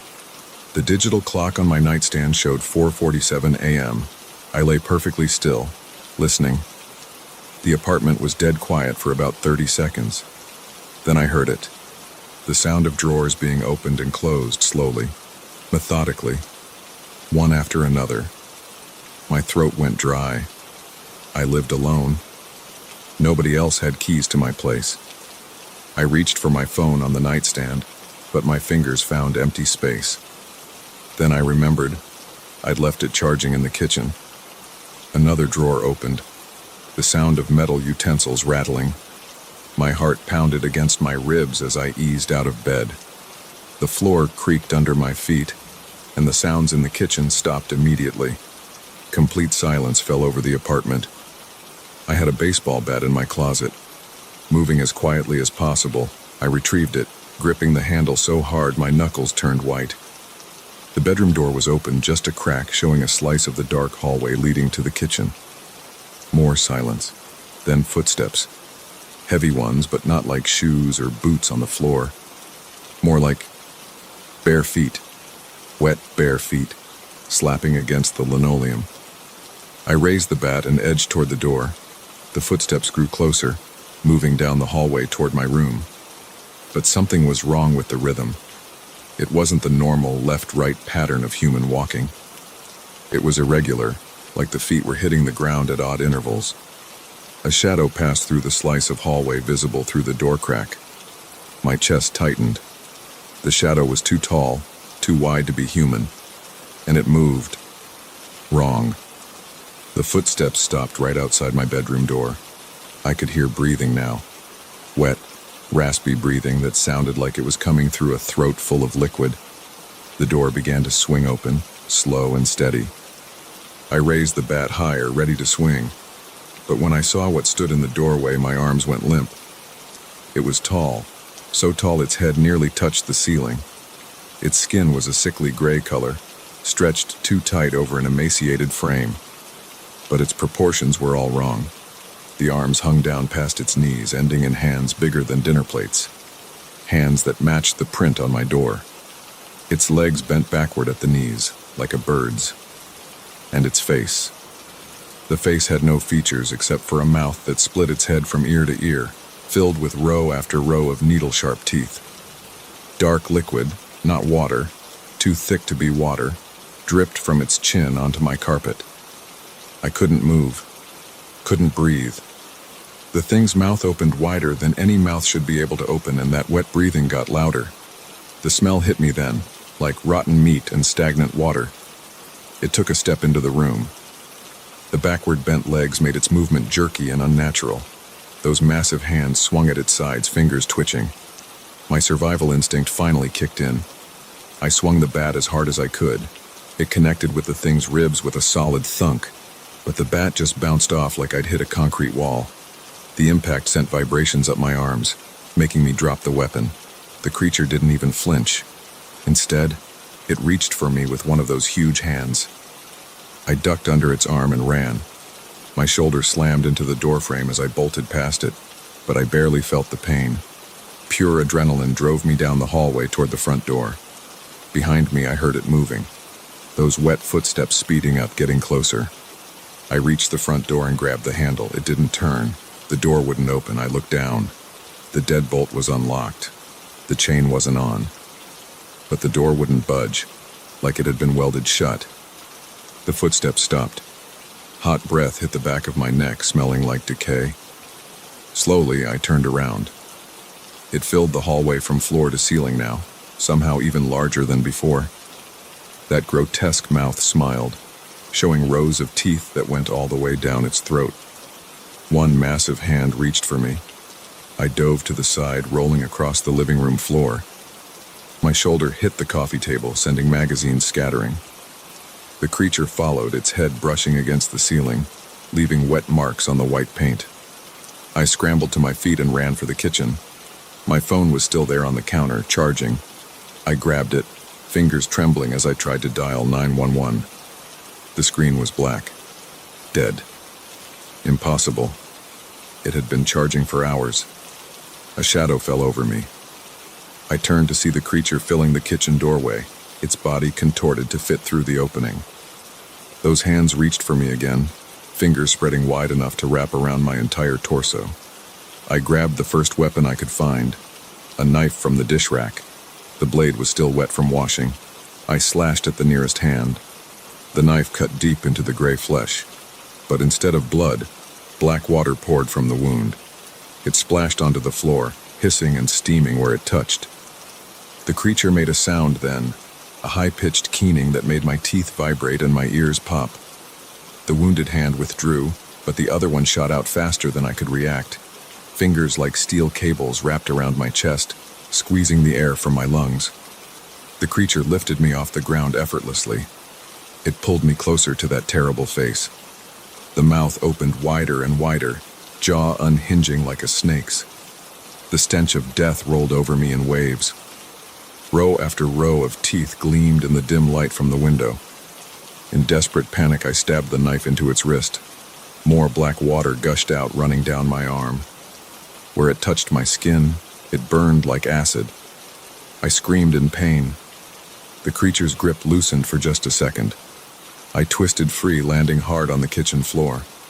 Black water was everywhere now, eating holes in the linoleum. Steam filled the air, carrying that rotting smell. I ran for the bathroom, the only room left with a door I could close. Behind me, the creature's keening grew louder, making the windows rattle in their frames. I slammed the bathroom door and turned the lock, knowing it wouldn't hold for long. The bathroom window was small, but I might be able to squeeze through. I climbed onto the toilet and reached for the latch. The door exploded inward, showering me with splinters. A hand bigger than my entire head reached through the doorway. I lost my balance and fell, cracking my head against the sink. Everything went fuzzy.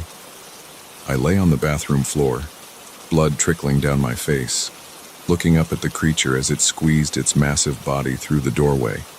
Its mouth opened once more, but this time something else emerged from its throat. A long black tongue that writhed like a living thing.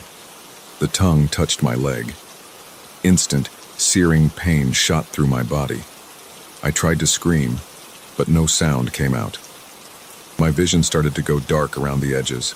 The last thing I saw was that massive mouth descending toward my face, rows of teeth stretching into infinity. Then, everything went black. I woke up in my bed. Sunlight streamed through the windows. For a moment, I thought it had all been a nightmare. Then I saw the holes eaten into my carpet by the black water, the splintered remains of my bathroom door, the handprint, pressed deep into the metal of my front door, now visible from the inside too. That was 3 days ago.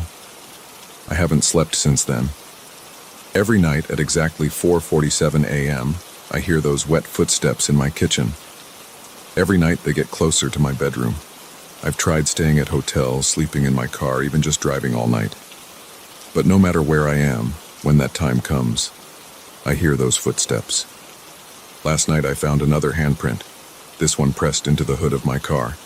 Tonight will be the 4th night. I don't think I'll survive to see a 5th. The sun is setting now. In a few hours it'll be 4:47 a.m. again. I can already hear water dripping somewhere in my apartment. The sound is getting louder.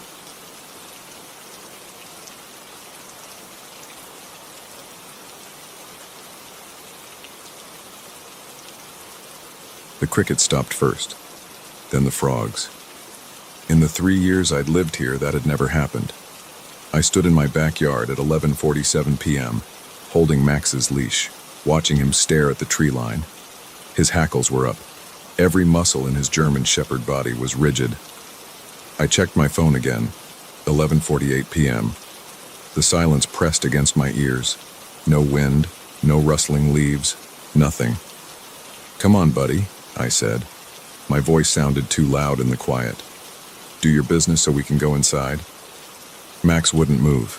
His ears were forward, his tail straight out behind him. I'd seen him react to deer, coyotes, and the neighbor's cat, but this was different. He didn't make a sound. No growling, no barking, just staring. I swept my phone's flashlight across the trees. The beam caught the white bark of the birches, the dark trunks of the oaks. Nothing moved. But something felt wrong. The darkness between the trees seemed deeper than usual.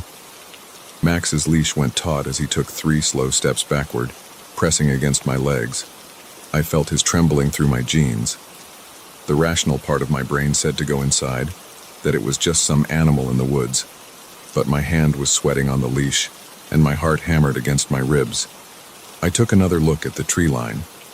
The flashlight beam seemed weaker now, like the darkness was eating it.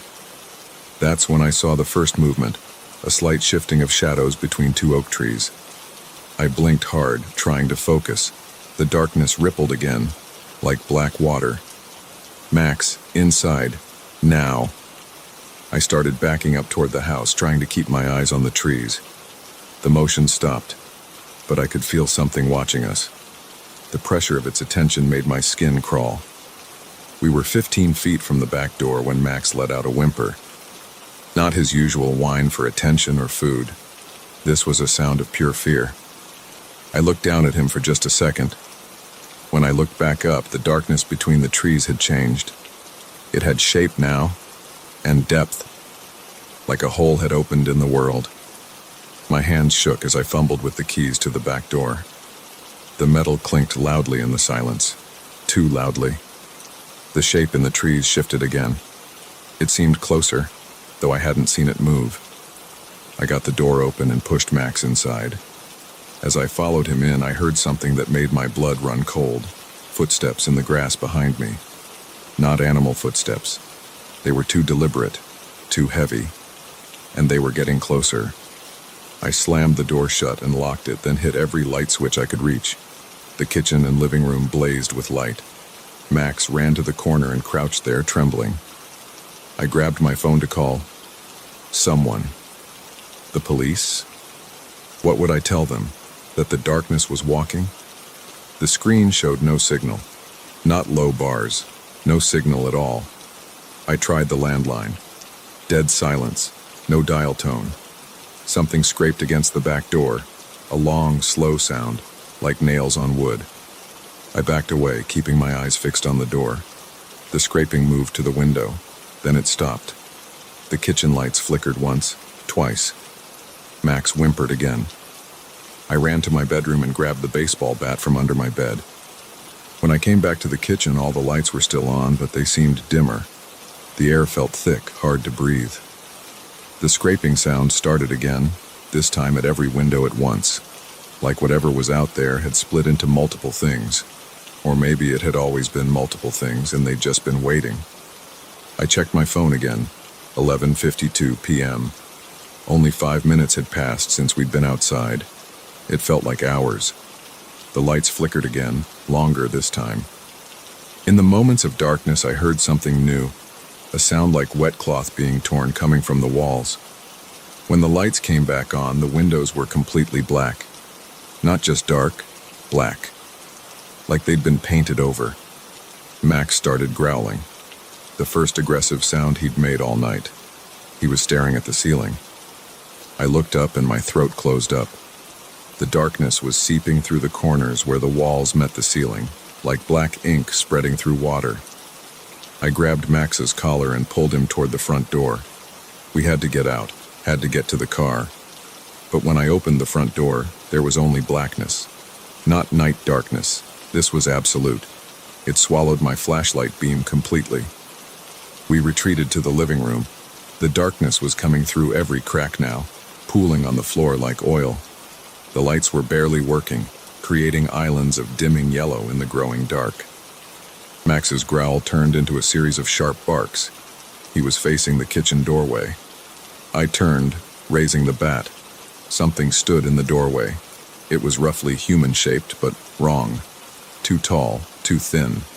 Its edges weren't solid. They shifted and wavered like smoke. But its center was the darkest thing I'd ever seen, darker than the blackness around it. It took a step forward. The sound its foot made on the hardwood floor was wet, heavy. Max's barking stopped abruptly. When I glanced at him, he was frozen, every muscle locked. The thing in the doorway tilted what might have been its head. The movement was jerky, unnatural, like it was trying to mimic human motion but didn't quite understand how it worked. My back hit the wall. I hadn't realized I was moving backward. The bat felt useless in my hands, but I gripped it tighter anyway. The thing took another step. The lights dimmed further. I could feel its attention on me, like physical pressure. The air grew colder. It raised what might have been an arm. The limb stretched longer than any human arm could, reaching toward me. Its fingers were too long, too numerous. They moved like tentacles. Max suddenly unfroze and launched himself at the thing, teeth bared. His jaws snapped shut on empty air as the figure dissolved into smoke. For a moment, I thought it was gone. Then the smoke rushed forward, surrounding Max. His angry barks turned to yelps of pain, then silence. The smoke pulled back. Max lay on the floor, not moving. No! I swung the bat through the smoke. It passed through with no resistance. The temperature dropped another 10 degrees. My breath came out in white clouds. The smoke reformed into the figure, closer now. Close enough that I could see there was depth to its darkness, like looking into a well that went down forever. The cold radiating from it burned my skin. I tried to run, but my legs wouldn't move. The figure reached for me again. Its fingers brushed my cheek, sending jolts of icy pain through my skull. Images flashed through my mind. Endless darkness. Shapes that couldn't exist. A hunger older than time. The lights went out completely. I felt more fingers on my face, my neck, my chest. Each touch was like being stabbed with an icicle. The thing was all around me now. I couldn't see it in the darkness, but I could feel it. Could feel its hunger. My heart was beating so fast it hurt, I couldn't breathe. The cold was inside me now, spreading through my veins. My thoughts were getting sluggish. Something warm pressed against my leg. Max. He was up, pressing close, whining softly. The sound cut through the fog in my head. I swung the bat again, this time with all my strength. It hit something solid. The figure screeched, a sound like metal tearing, like mines breaking. The cold loosened its grip. I ran. I couldn't see anything, but I knew my house. 3 steps to the front door. I slammed into it shoulder first, felt it give way. Max was right behind me. We burst out into the night. Real night, with stars and a quarter moon. The crickets were singing. Frogs croaked in the distance. I ran to my car, Max right beside me. My hands shook so badly I dropped the keys twice before getting the door open. We got in.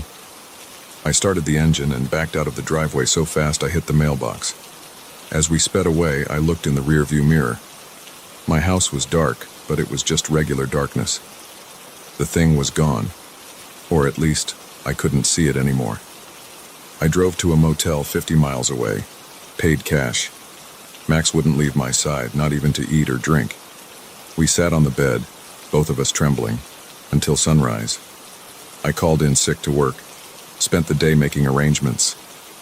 By noon, I had a real estate agent lined up to sell the house. By evening, I had a small apartment in the city rented month-to-month lease.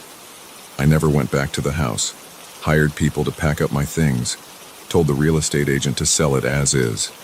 She probably thought I was crazy, taking such a loss on the property. Let her think that. It's been 6 months. Max and I live in the apartment now. The city noises bother him sometimes. Sirens, traffic, people. But he doesn't complain. Neither of us misses the quiet of the countryside. Sometimes when I can't sleep, I think about that night. About what would have happened if Max hadn't gotten up when he did. About what that thing wanted, what it was. But mostly, I try not to think about it at all. I keep the lights on at night, and when I hear the crickets through my apartment window, I'm grateful for the noise. Max still sleeps pressed against my leg. Sometimes he whimpers in his sleep, and I wonder if he dreams about it. I wake him up when he does that. Better not to let those dreams run their course. I check the local news from my old town sometimes. 3 houses in my old neighborhood have gone up for sale in the past 6 months. All sold well below market value. All the families moved out in a hurry. I wonder if they saw it too. If it's still there, hiding in the darkness between the trees, waiting. But I won't go back to find out. Some questions are better left unanswered. The crickets are chirping outside my window right now. Max is sleeping peacefully for once. The city lights shine through my blinds, keeping the darkness at bay. That's enough. It has to be enough. But sometimes when I'm almost asleep, I feel phantom fingers on my face, cold as death. And I wonder if it followed us. If it's just waiting for the right moment, for me to let my guard down. So I keep the lights on, and I listen to the crickets. And I try to convince myself that as long as I can hear them, everything is okay. But I know better now. I know that when the crickets stop, the real darkness begins.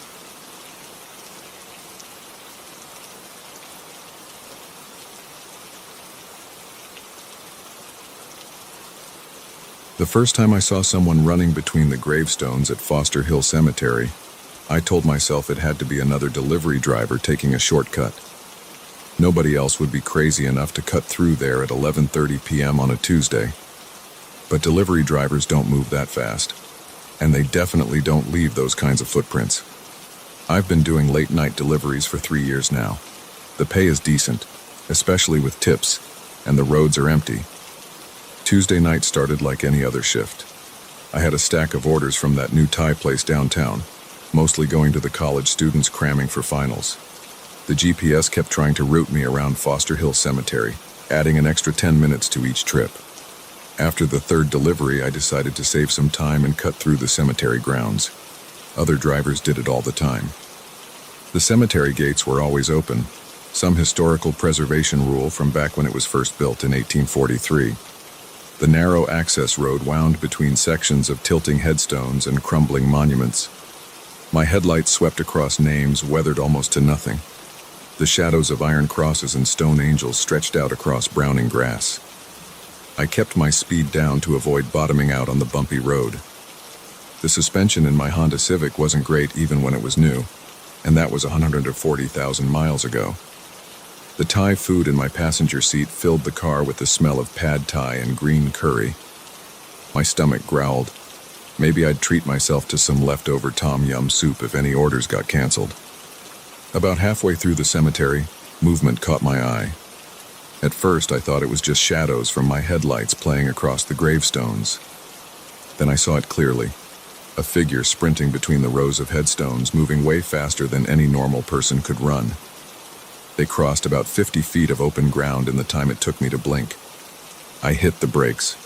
My takeout order slid forward and thumped against the dashboard. I squinted through the windshield, trying to spot the runner again. Nothing moved except branches swaying in the wind. Just tired, I muttered. Brain playing tricks. I'd been doing doubles all week to cover for another driver who was out sick. Lack of sleep could make you see all kinds of weird stuff. I started driving again, a little faster now. The sooner I got through this place, the better. I kept my eyes locked straight ahead on the road. Don't look at the graves, don't look for movement in the shadows. Just drive. Something flashed past in my peripheral vision, this time on the passenger side. Fast. Too fast. Like a video being played at double speed, I jerked the wheel and nearly clipped a marble headstone. My heart hammered against my ribs. I couldn't help looking this time. In the red glow of my brake lights, I saw a trail of footprints in the frost-covered grass.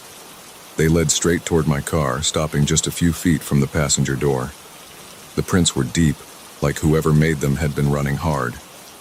Really hard. I hit the gas.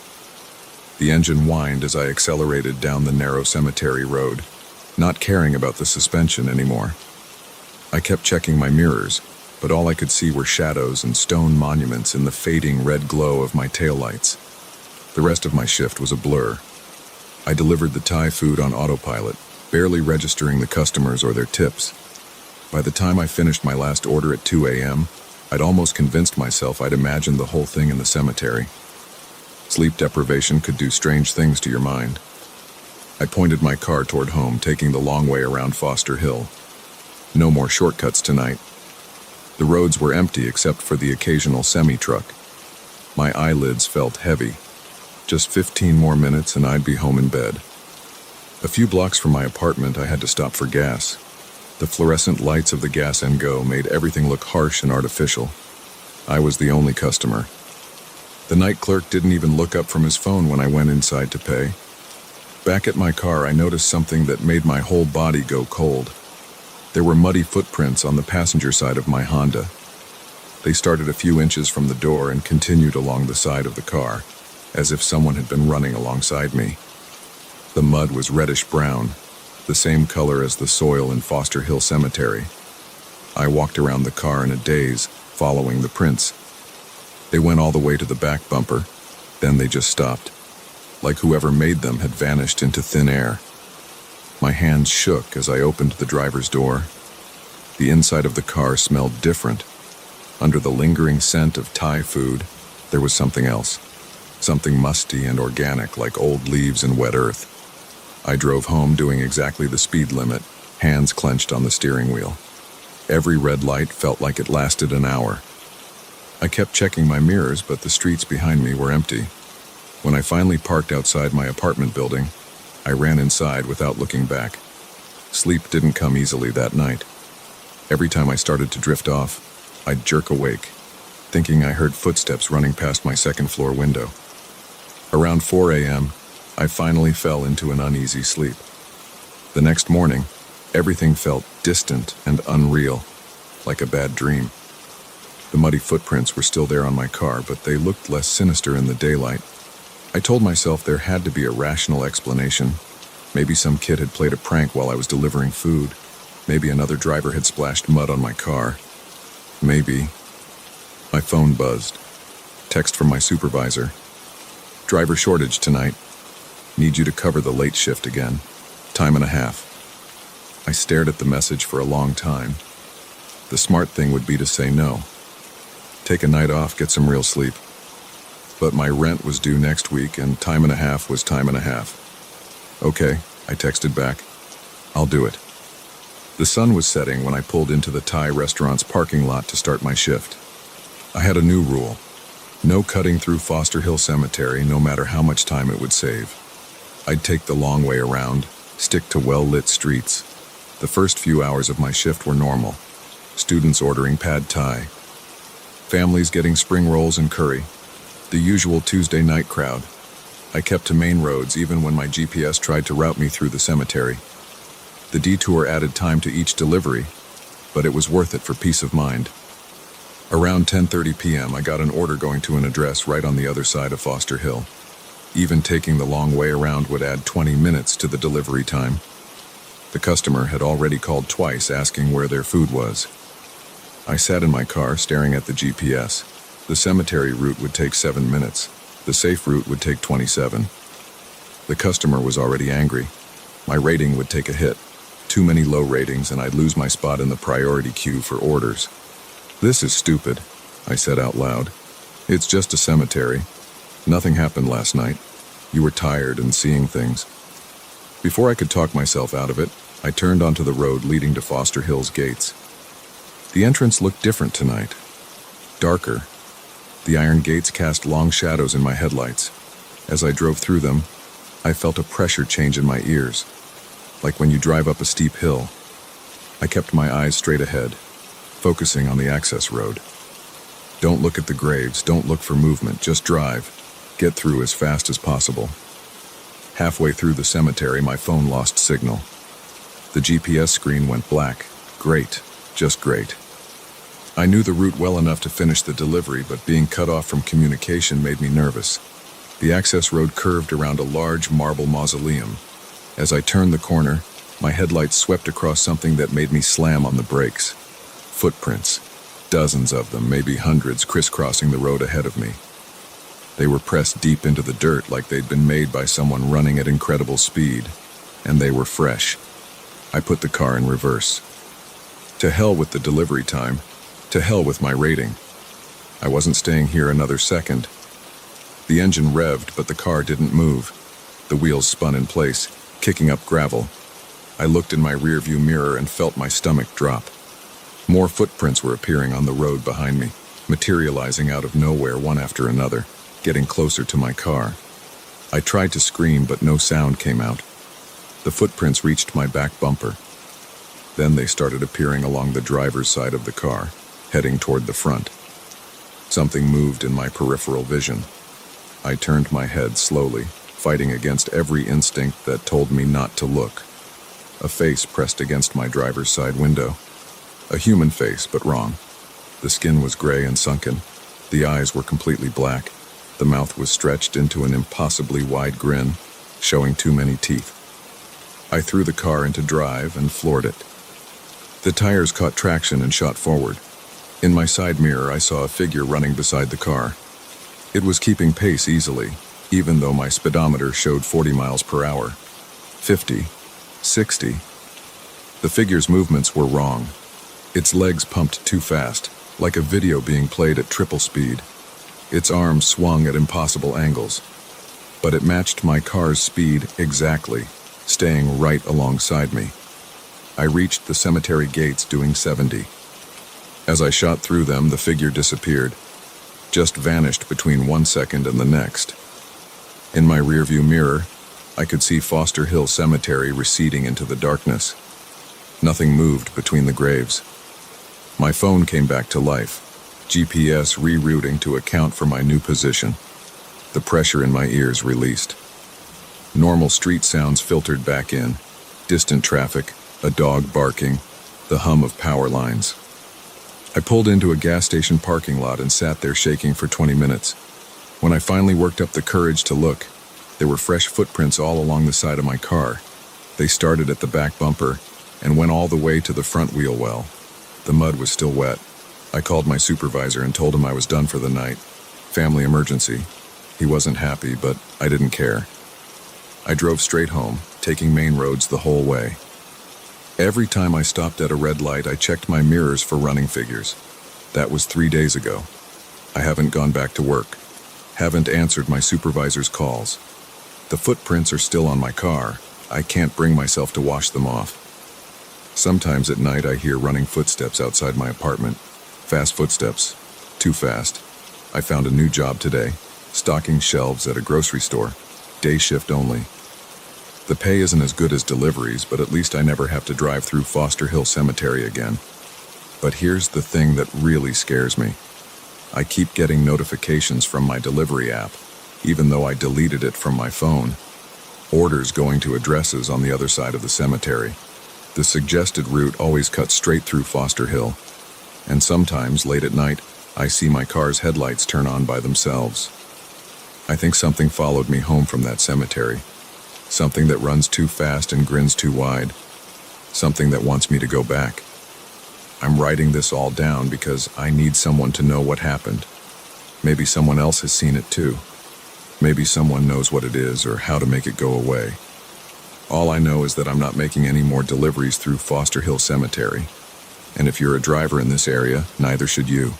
Take the long way around. The extra time is worth it. Because whatever is running between those graves, it isn't human. And once it notices you, it doesn't forget. I hear footsteps outside my window now. Running footsteps. I'm on the second floor. They're getting closer.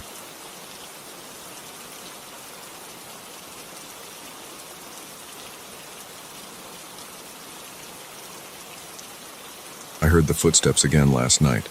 They were right above my head, clear as day, walking back and forth across the roof of the Riverside office building. The thing is, I've worked here as a janitor for 8 years, and I'm the only one with access to that roof. The door stays locked. I check it 3 times every night, but someone or something keeps getting up there anyway. It started 3 weeks ago. I was doing my usual night rounds, checking all the doors and windows before leaving at 11 p.m. That's when I first noticed the cigarette butts scattered near the air conditioning units on the roof. They weren't there during my morning inspection. Marlboro Reds. I don't smoke. I sweep them up, dump them in my garbage bag, and double-check the roof access door. The heavy steel door is secured with both a deadbolt and a padlock. The keys hang on my belt loop. Master set number 4, issued to me by building management when I started this job. Nobody else has copies. I've asked. The next night, more cigarette butts, and footprints in the gravel. Size 11 or 12 work boots, different from my size 9 sneakers. I take pictures with my phone and send them to my supervisor, but he just tells me to make sure I'm locking up properly. I am. Every single night. Tonight started like any other. I arrived at 3 p.m. for my shift, collected my cleaning supplies from the basement storage room, and started working my way up from the ground floor. 20 floors of offices all the same. Empty cubicles, conference rooms, break areas. Vacuum the carpets, empty the trash, clean the bathrooms, wipe down surfaces. The routine is mindless but comforting. The building empties out around 6 p.m. By 7 it's just me and the hum of the fluorescent lights. I like the quiet. Usually. At 9:47 p.m. I'm mopping the 19th floor when I hear it. Thud, thud, thud above my head. The footsteps are slow and deliberate, moving from the south side of the building toward the north. My hands tighten around the mop handle. The steps stop directly overhead. I stand perfectly still, barely breathing. 1 minute passes. 2. Then the footsteps start again, faster this time, pacing back and forth. My heart pounds against my ribs. Sweat runs down my back, soaking through my uniform shirt. I should go up there. That's what I keep telling myself. Just take the stairs to the 20th floor, unlock the roof access door, and confront whoever it is. But my legs won't move. The footsteps continue for another 5 minutes, then stop. Silence fills the building again, broken only by the drip of my mop in the bucket and my own shaky breathing. I force myself to finish mopping the floor. My hands tremble as I wring out the mop head one final time. It's 10:15 p.m. when I finally take the service elevator to the 20th floor. The hallway is dark except for the red exit signs at each end. I flip on my flashlight and walk to the roof access door. The deadbolt is still engaged. The padlock is secure. I press my ear against the cold metal and listen. Nothing. I unlock both locks and push the door open slowly. Cool night air hits my face. The gravel crunches under my feet as I step onto the roof. My flashlight beam sweeps across the empty expanse. Air conditioning units cast long shadows. The city lights spread out below, a grid of yellow and white. No one is here. But there, next to the north edge, 3 fresh cigarette butts. Marlboro Reds. Still warm. I bag them as evidence, even though I know my supervisor won't care. As I'm straightening up, something catches my eye. A scuff mark on the ledge, like someone sat there dangling their legs over the edge. My stomach churns. I back away from the ledge and hurry to the door. Double-check the locks. Triple-check them. I practically run through my final tasks, wanting to get out of here as fast as possible. But I can't stop thinking about those footsteps, about the cigarettes, about that scuff mark 20 stories above the street. The next day, I arrive early. I need to check something. I head straight to the basement and pull out the building blueprints. They're old and yellowed, but still legible. I spread them across my break room table and start studying the roof access points. There's the main door I always use. A second door that was permanently sealed during renovations in 2012. And I squint at the faded text. An old maintenance hatch on the northwest corner that's not even visible anymore, supposedly covered by the new HVAC system. I spend my lunch break on the roof, investigating the area around the largest AC unit. Sure enough, there's a slight gap between the unit's base and the roof surface. If someone was determined enough, they might be able to squeeze through. But that's crazy. Who would go to that much trouble just to smoke cigarettes on a roof? I decide to set up a trap. Nothing dangerous, just some fishing line strung across the gap tied to an empty can. If anyone crawls through, they'll knock it over. I'll hear it from the floor below. A week passes. No footsteps, no cigarettes. The can stays upright. I start to relax. Maybe they found another spot to smoke. Maybe I imagined the whole thing. Then last night happened. I was cleaning the 20th floor bathrooms when the can clattered across the roof. My heart nearly stopped. I grabbed my flashlight and ran to the stairs, taking them 2 at a time. The roof access door was still locked. My hands shook so badly I could barely get the key in. When I finally pushed it open, the beam of my flashlight caught a figure crouching by the AC unit. They turned just for a second and I saw their face. or where their face should have been. There was just darkness, a void where features should be. Then they slipped into the gap and disappeared. I ran back inside, slammed the door, and called the police. They arrived 20 minutes later and found nothing. No cigarettes this time. No footprints.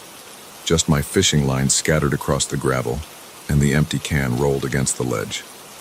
They told me to call building security next time. Building security told me to call my supervisor. My supervisor told me to take a few days off. But I can't. I need this job. And more than that, I need to know what's happening up there. So here I am, sitting in my break room at 3 a.m., writing this all down while I wait. I brought my camera tonight, set up a motion sensor by the AC unit, hid a voice recorder under some gravel. The footsteps started again 10 minutes ago. They're different this time. Lighter, almost playful. Like whoever, whatever, is up there knows I'm listening. I should go check. The door is only 50 feet away. I have my flashlight, my phone, my camera. Evidence, that's all I need. Proof that I'm not crazy, but I can't move. My legs are lead. My throat is dry. The footsteps are getting closer to the door now. Slower, deliberate. Something scrapes against the metal. Once. Twice. The handle turns. I know I locked it. I always lock it. But the handle is turning and there are shadows under the door. They come through the walls. They always came through the walls. I should have checked the walls.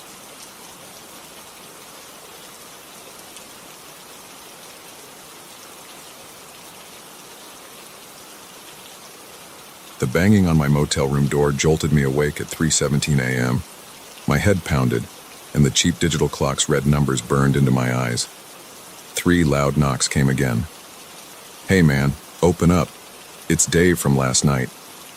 I sat up in the lumpy bed, my t-shirt damp with sweat. The voice wasn't familiar. I hadn't talked to anyone named Dave last night. I hadn't talked to anyone at all. "Come on, you said I could crash here. We had a deal." My throat went dry. The fluorescent light from the parking lot leaked through gaps in the thin curtains, casting strips of sickly light across the stained carpet.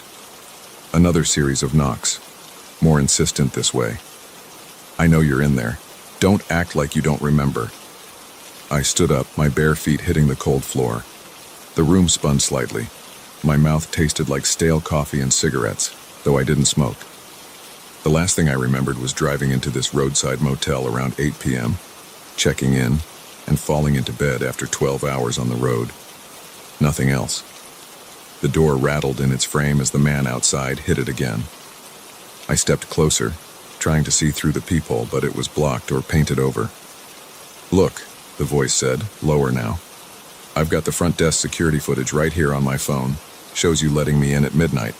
We talked for over an hour." "You really don't remember?" My stomach clenched.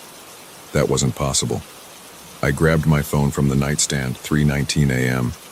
No missed calls or messages. My wallet and keys sat next to it, untouched.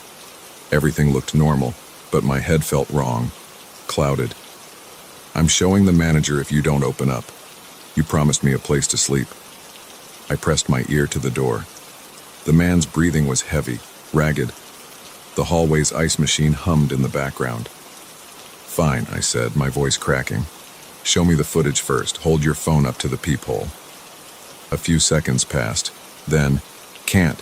Peephole's busted. Come to the front desk with me, we'll watch it there." "No, slide your phone under the door." "That's a $1,000 phone, man. I'm not sliding it under any doors. You know exactly who I am. We spent over an hour talking about my situation last night. You said you understood, said you'd help me out." My hands shook as I double-checked the door's security chain and deadbolt. Both were locked. The man outside shifted his weight, making the thin floor creak. "I'm calling the police," I said. "Go ahead. I've got proof you invited me in. You're the one going back on your word." I grabbed my phone and pulled up the camera app. 12 new photos from last night appeared in my gallery. My stomach dropped. I hadn't taken any pictures. The first showed the motel's parking lot at night, empty except for my car and a beaten-up blue sedan I didn't recognize.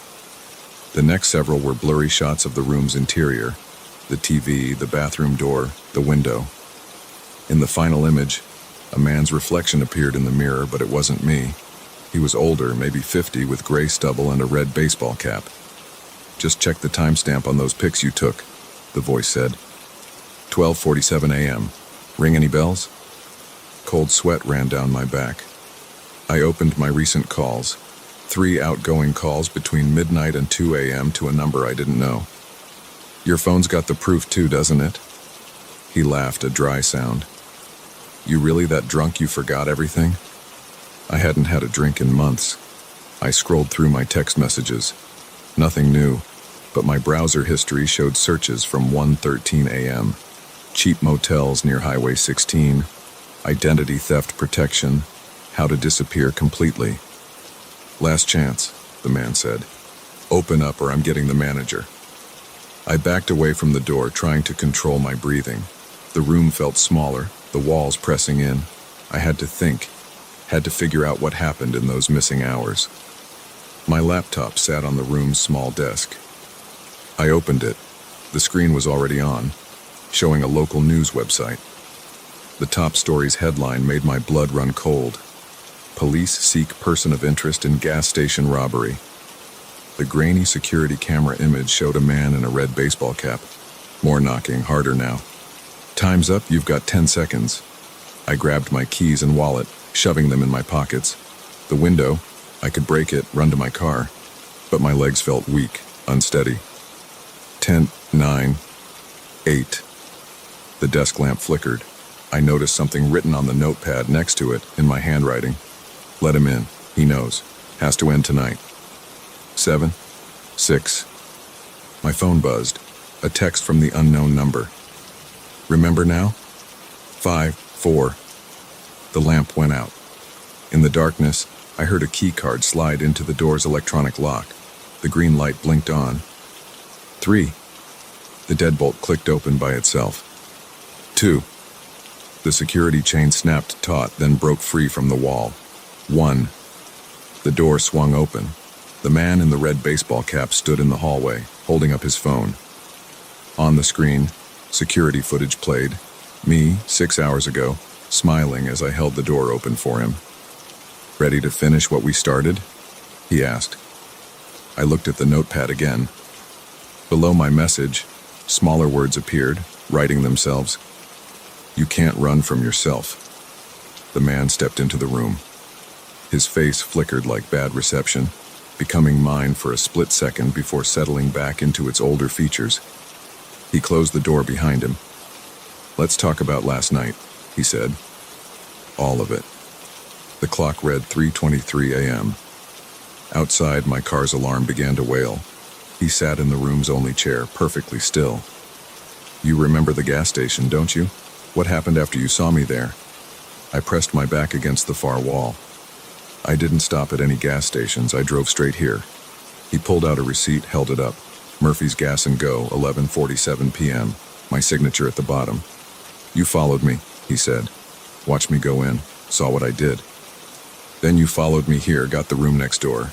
Took all those pictures for evidence. Smart. Real smart." My phone buzzed again. Another text from the unknown number. "Check your trunk." "I didn't follow anyone," I said. "I don't know what you're talking about." He smiled. His teeth were stained yellow. "No? Then why'd you make those calls to the police tip line? Why'd you write down my plate number?" I glanced at the notepad again. More words had appeared. "Blue sedan, PCR 847.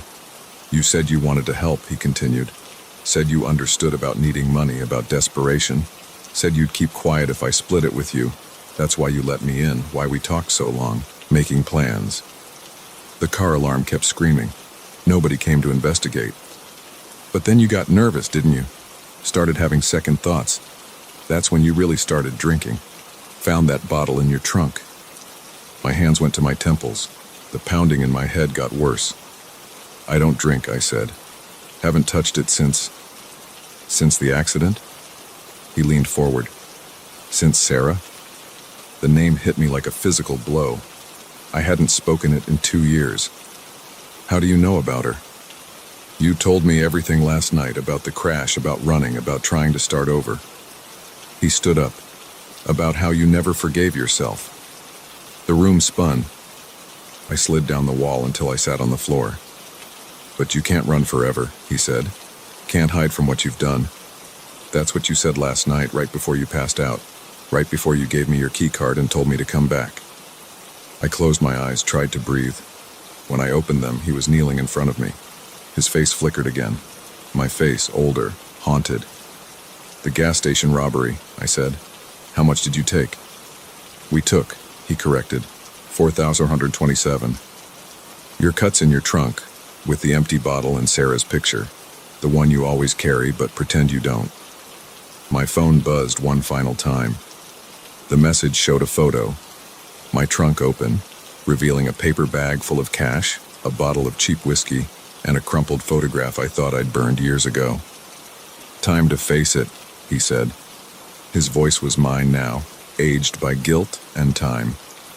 Time to remember everything. The clock hit 3:33 a.m.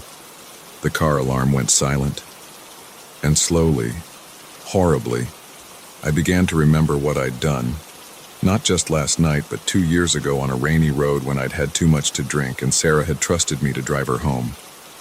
The man, my future self, my punishment, sat back in the chair and waited as the memories flooded back, as I remembered who I really was, who I'd been running from. Ready to talk now? He asked. I nodded, the weight of 2 years of denial finally breaking. Yes, I said to myself. I'm ready. The sun rose 4 hours later. The motel room was empty except for me, a half-empty bottle, and a note in my handwriting. Same time next year. You can't hide forever. In the parking lot, my car sat alone. The trunk was locked, but I knew what I'd find inside. The same things I'd been carrying all along, running from motel to motel, having the same conversation with myself night after night, trying to drink away the truth. I checked out at 8 a.m. The manager said nothing about noise complaints or broken security chains. The security footage showed an empty hallway all night. No one had come to my door. But as I drove away, I checked my rearview mirror. A blue sedan followed at a distance, its driver wearing a red baseball cap, following me to the next motel, the next confrontation, until I finally stopped running. I checked my phone one last time. A new message waited. See you tonight. I didn't need to save the number. I already knew it by heart, my own.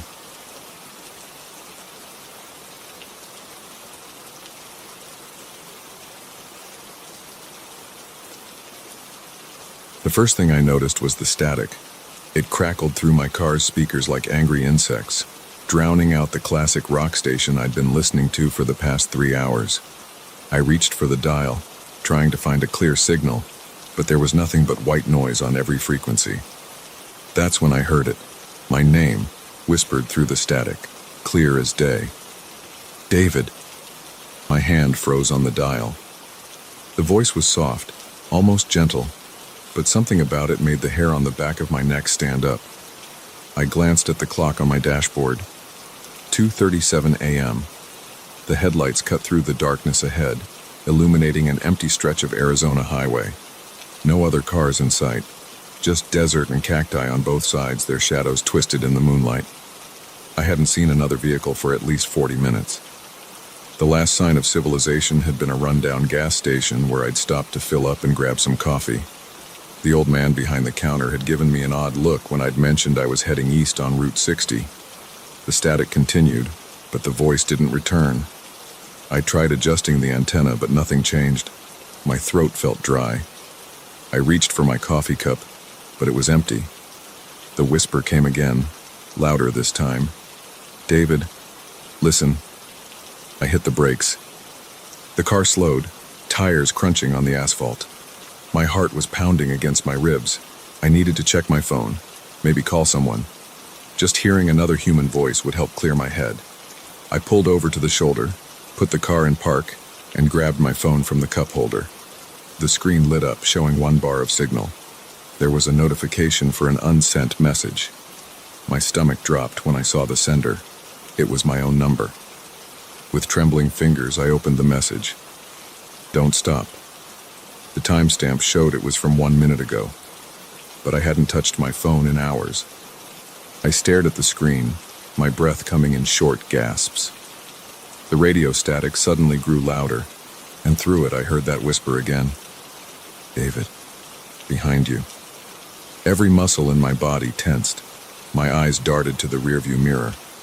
At first I saw nothing but darkness. Then a pair of headlights appeared in the distance, approaching fast. I threw the car into drive and pressed the gas pedal. The engine roared as I pulled back onto the highway. The headlights in my mirror grew larger. They were getting closer. My phone buzzed again. Another message from my number. Faster. The speedometer crept past 80, then 90. The headlights stayed with me. I couldn't make out what kind of vehicle it was. The lights were too bright, flooding my mirrors with white glare. The static on the radio changed pitch, becoming a high-pitched whine. Through it, I heard fragments of words, like pieces of a broken conversation. "Coming, can't let, find you." My hands were slick with sweat on the steering wheel.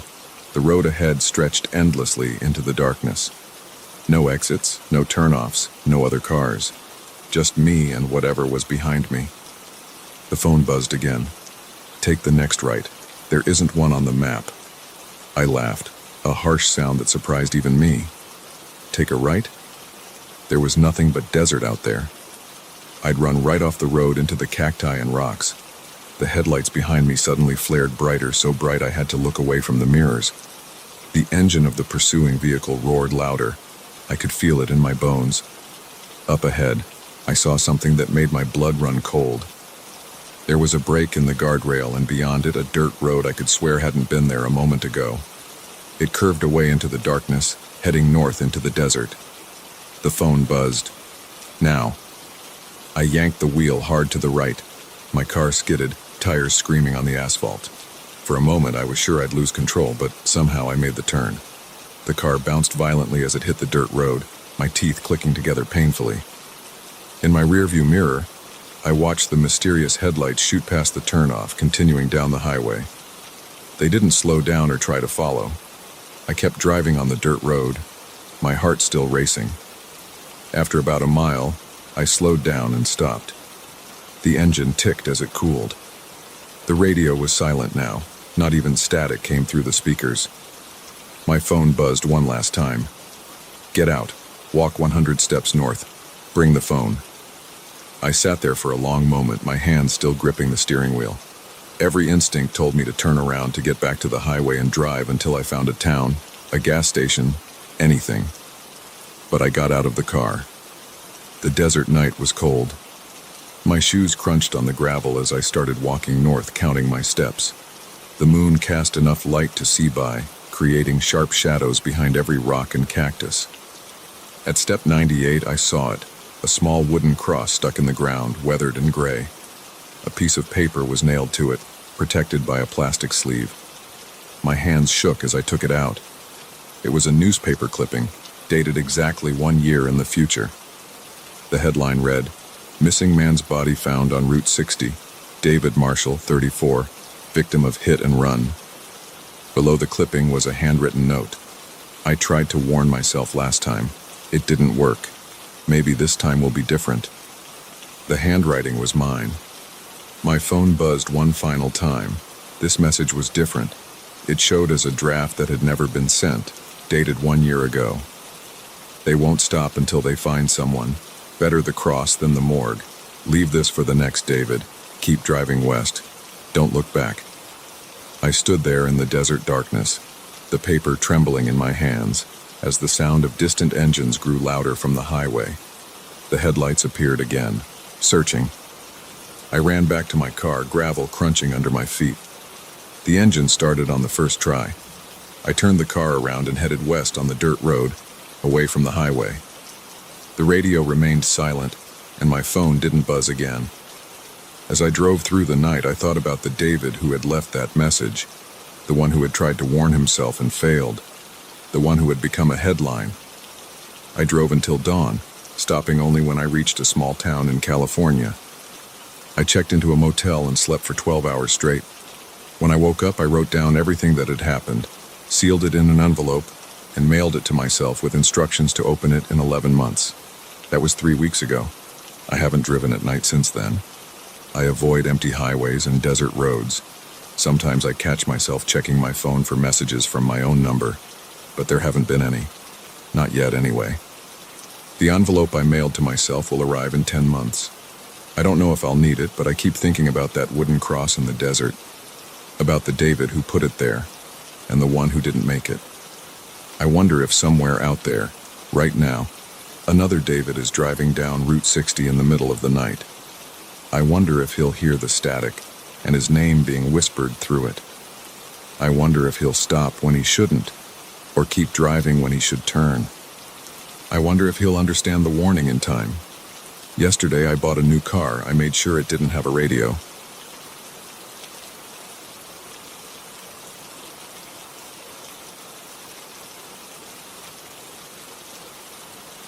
I first heard them 3 weeks ago. A soft tinkling sound that woke me at 2:47 a.m. I know the exact time because I checked my phone thinking someone was at the door. The sound came again, distinct metal chimes clinking together somewhere outside my bedroom window. I got up to look, expecting to see the neighbor's wind chimes moving in a night breeze. There were no wind chimes, not in my yard, not in any of the neighboring yards, and there was no wind. The air was dead still, warm and heavy for October in Connecticut. I stood at the window for 5 minutes listening. The sound had stopped. I went back to bed and lay there in the dark, telling myself I'd imagined it or heard something else. Maybe ice cubes settling in the freezer or the house creaking as it cooled. But I knew what I'd heard.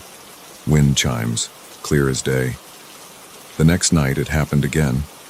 3:12 a.m.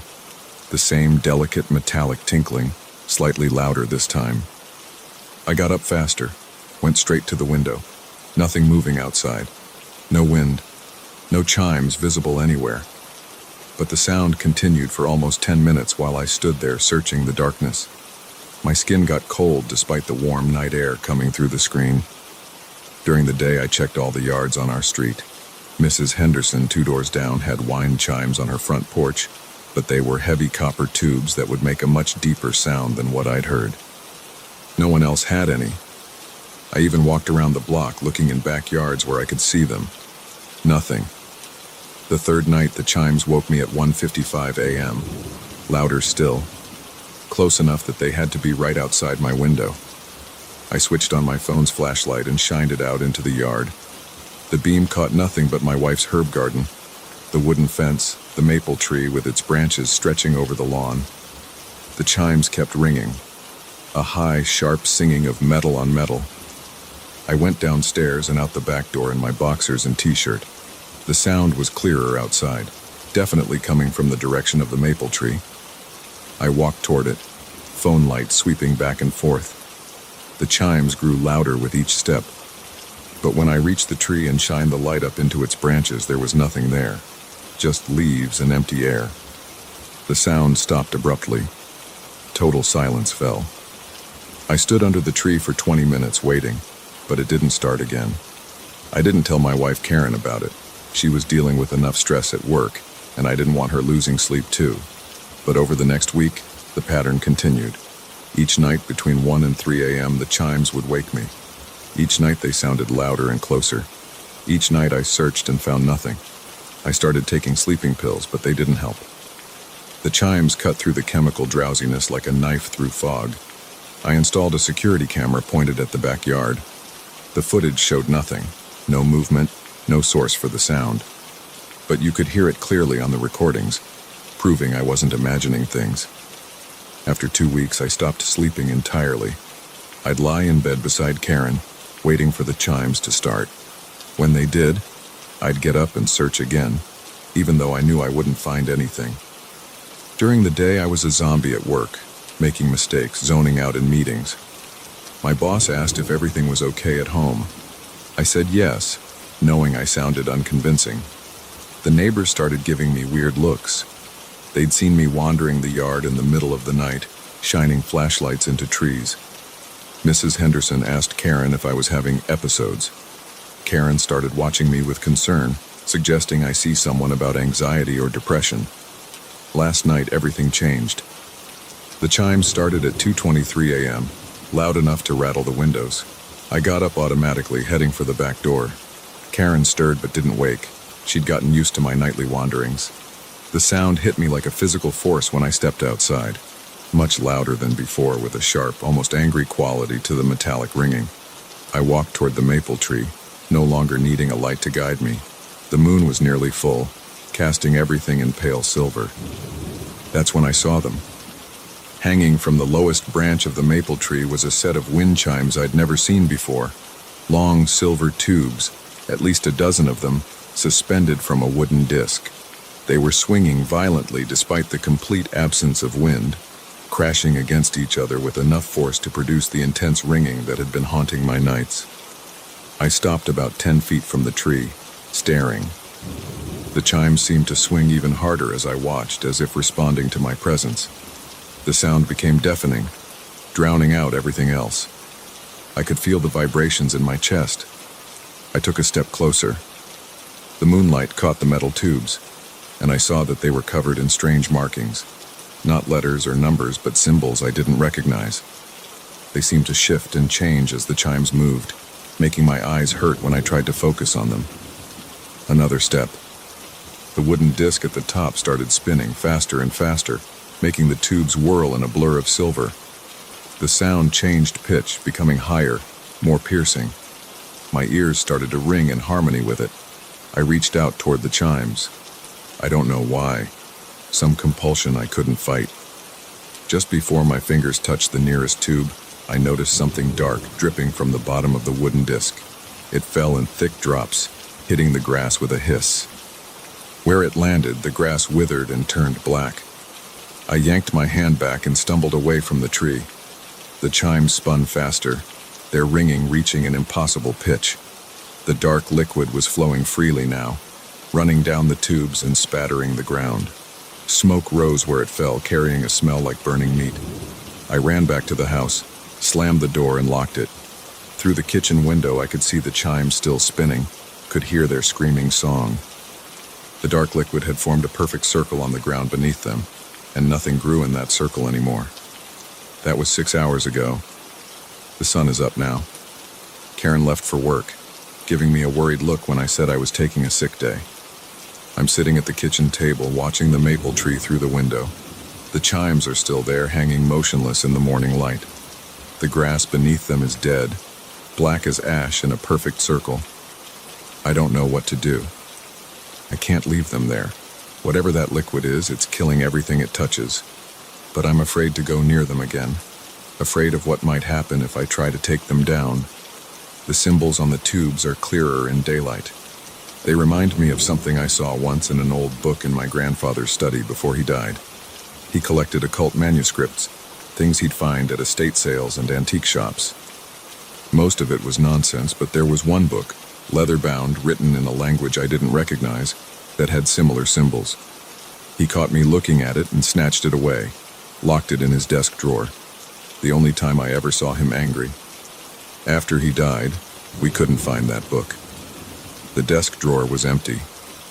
I'd forgotten about it until now, seeing those same symbols etched into the silver tubes hanging from my tree. The wind is picking up. The chimes are starting to move. Even in broad daylight, their sound makes my teeth hurt. That dark liquid is beginning to drip again.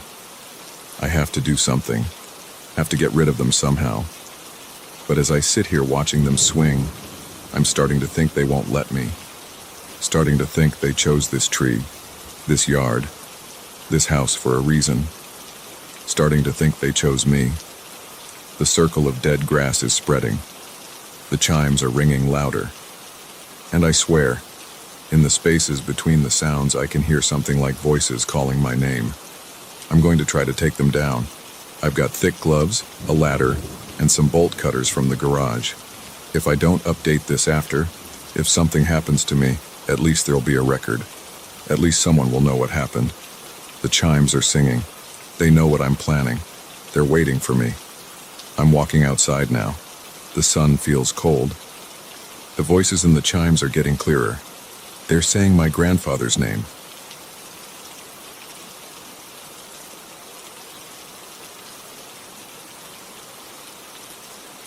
The passenger seat sensor light came on at 2:47 a.m. on a Tuesday. I checked the rear view mirror, then looked right. Empty seat. But the dashboard kept insisting someone weighing exactly 143 pounds was sitting there. I drive nights for Uber and Lyft in downtown Chicago. After 8 years, you see everything. Drunk college kids, fighting couples, people having mental breakdowns. But this was different. The app showed a pickup for Marlene Davies, 1894. But when I tried to tap her profile, I got an error message. User not found. The whole thing started on Michigan Avenue, right in front of the old water tower.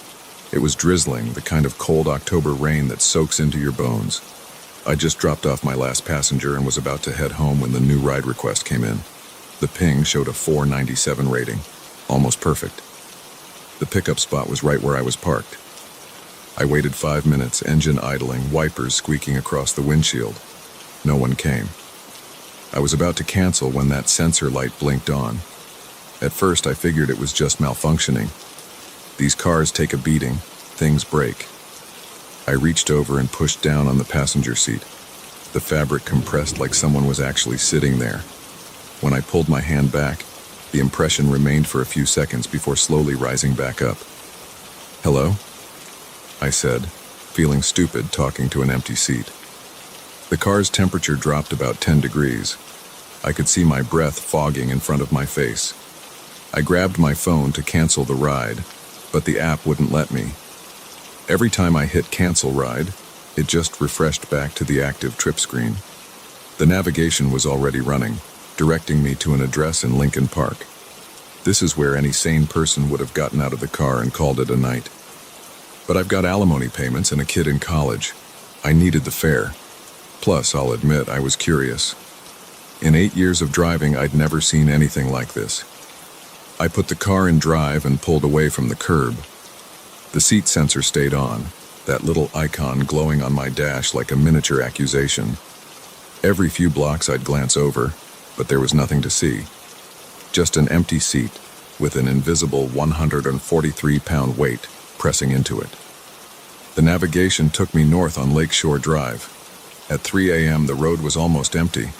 The lake was invisible in the darkness to my right, but I could hear the waves crashing against the breakwater. The rain had picked up, drumming on the roof. The temperature kept dropping. I cranked the heat, but it didn't help. My hands were shaking on the steering wheel, though I told myself it was just from the cold. The radio started crackling with static. When I tried to change stations, it just cycled through white noise. We turned off Lakeshore onto Fullerton. The streets were dark here, tree branches hanging low over the road. Old brownstones loomed on either side. The navigation directed me to stop in front of a 3-story Victorian that looked like it hadn't been touched since the 1890s.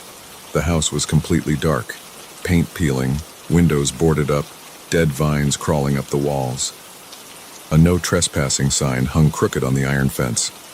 According to my phone, this was the destination. "End ride?" I asked out loud. Nothing happened. The seat sensor stayed on. I pulled up the property records later. The house had been abandoned since 1894 when the original owner died in a fire. Her name was Marlene Davies. She was 27 years old. The front door of the house creaked open. No lights inside, just absolute darkness. The seat sensor finally clicked off. The temperature in the car immediately returned to normal. I sat there for a long time, engine running, wipers still going. Finally, I got up the nerve to check the back seat. Empty. But on the passenger seat where the weight had been, I found a single pearl button, old and yellowed with age. The kind they used to sew on wedding dresses in the 1890s. I drove straight home after that and called in sick the next day. Spent hours researching the house and Marlene Davies. Found an old newspaper article about the fire. They never found her body in the wreckage. The article mentioned she was last seen getting into a carriage late at night, wearing her wedding dress. She was supposed to be married the next day. That was 3 weeks ago. I'm back to driving now, but I won't go near Lincoln Park at night. Sometimes when it rains, my passenger seat sensor still flickers on and off. The pearl button sits in my glove compartment. I don't know why I kept it. Maybe as proof to myself that it really happened. Last night I got another ride request. Different name but same error message when I tried to view the profile. The pickup location was the water tower again. I canceled immediately and went offline. Some fares aren't worth the money. I keep thinking about that empty seat, the weight pressing into it. 143 pounds of something I couldn't see. I've been driving nights in Chicago for 8 years. I thought I'd seen everything. I was wrong. The next day I went to the library and found more articles about Marlene Davies. Turns out she wasn't just another fire victim. Her fiancé had been investigated for her disappearance but never charged. They found blood in his carriage but no body. The police at the time figured he killed her and used the fire to cover it up. The house on Fullerton wasn't actually her home. It belonged to her fiancé. The fire started in the basement, where they later found evidence someone had been held captive, chains bolted to the wall, scratches in the wooden pillars. The fiancé claimed he was out of town when it happened. Perfect alibi. A week after my experience, I drove past the house again, during daylight.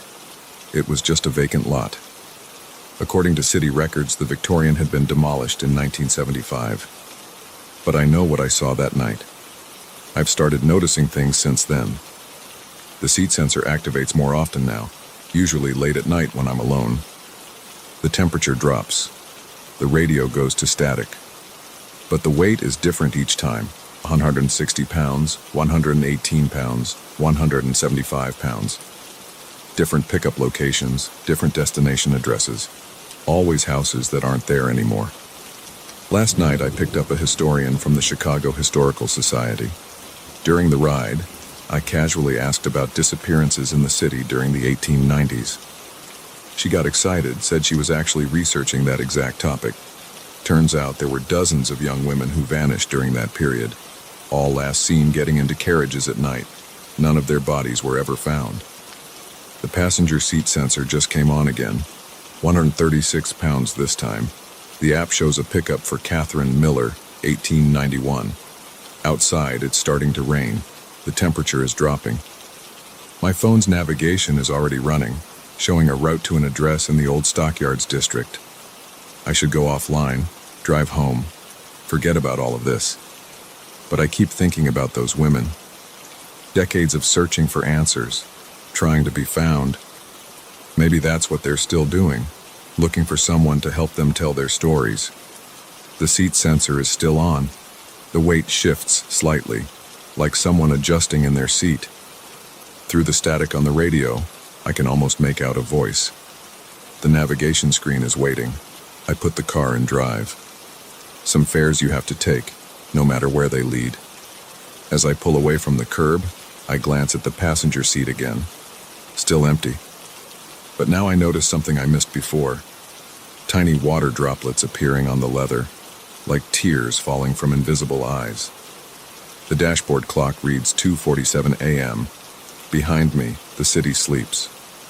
Ahead, the streets are dark and empty, leading somewhere I'm not sure I want to go. But I keep driving, because maybe, just maybe, these women need more than just a ride. Maybe they need someone to witness their stories, to acknowledge what happened to them, to prove they were here, that they mattered, that they haven't been forgotten. The navigation tells me to turn left, deeper into the industrial district. Buildings loom on either side, abandoned factories and warehouses from another century. The rain is falling harder now. The radio static has resolved into something that might be words, might be crying. I check the time again. 3:33 a.m. The passenger seat sensor shows the weight has changed to 139 pounds. Through the static, I hear what sounds like a woman's voice saying, "Please." The navigation shows we're almost there. Ahead, an old warehouse comes into view. According to the nav, this is the destination. But something's wrong. The building looks fresh, new, like it did in 1891. Through the rain-streaked windshield, I can see lights inside, movement in the windows. The seat sensor clicks off. The temperature returns to normal. The radio goes quiet. On the passenger seat, there's another pearl button. And something else. A small piece of paper, yellow with age. An old newspaper clipping I've never seen before. Catherine Miller, 19, missing. Last seen entering warehouse district late Tuesday night. Reward offered for information. I sit there for a long time, engine idling, wipers pushing back the rain. Finally, I reach over and pick up the button and the clipping, add them to my growing collection in the glove compartment. Evidence of things that can't be explained, proof that some stories refuse to end. The navigation has gone dark. The warehouse ahead looks abandoned again, falling apart. But now I know, somewhere in there are answers. Truth buried under decades of silence. I should drive away, go home. Forget about all of this. But I know I won't, because tomorrow night, or the next, another name will appear on my app. Another weight will press into that passenger seat. Another story waiting to be heard. For now, I put the car in reverse. Back to the streets I know, the normal world of living passengers and logical destinations. But I keep the pearl buttons, keep the newspaper clippings, keep checking the seat sensor every time it activates. Because in this city, not all passengers are visible. Not all rides end where they're supposed to. And sometimes the most important fares are the ones that don't show up in the system at all. The rain is letting up as I head home. But I know this isn't over. Somewhere out there, more women are waiting. More stories need to be told, and every night at 2:47 a.m. that passenger seat sensor might light up again. I'll keep driving, keep watching, keep collecting those pearl buttons and newspaper clippings, because maybe that's why they chose me, not just as a driver, but as a witness, someone to prove they existed, that they mattered, that they haven't been forgotten. The city streets are empty now, but I know better. Some passengers you can't see. Some rides never really end. And sometimes the most important destinations are the ones that don't exist anymore. I check my rearview mirror one last time before turning onto my street. For a second, I think I see something. A woman in an old-fashioned dress, pearl buttons gleaming in the darkness. But when I look again, the back seat is empty. Tomorrow night, I'll be back on the road, waiting for that sensor to light up. Waiting for another name that doesn't exist in the system. Waiting to learn what really happened to these women, one ride at a time. Because in this city, not all ghosts want to scare you. Some just want a ride home. Some just want their stories told. And some just want someone to remember they were here. The passenger seat sensor just flickered again. Time to go back to work.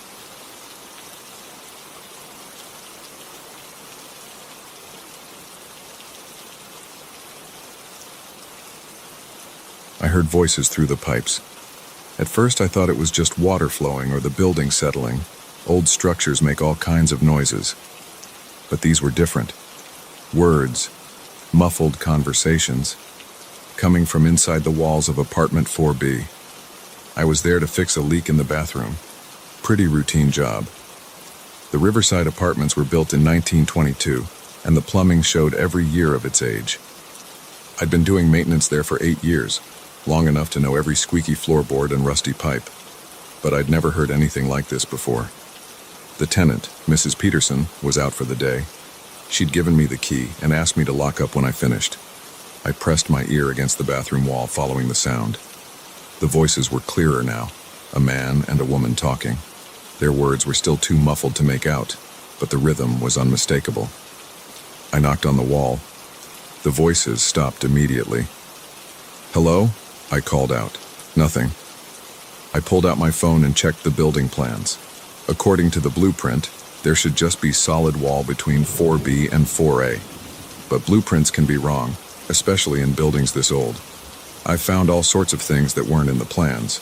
Blocked off doorways, sealed windows, even entire rooms that had been walled over during renovations. I got my tools from the truck and started removing the bathroom tiles. The grout was crumbling anyway. Might as well check for water damage while I was at it. 4 tiles in, I hit something that didn't feel right. Instead of solid plaster and lath, my hammer went through into empty space. I widened the hole, carefully removing more tiles. Behind the wall was a narrow gap, maybe 2 feet wide. The beam of my flashlight revealed cobwebs and decades of dust. And something else. Shapes in the darkness that didn't belong. I made the opening bigger until I could squeeze through. The space was tight, barely wide enough to turn around in. The air was stale and thick with dust.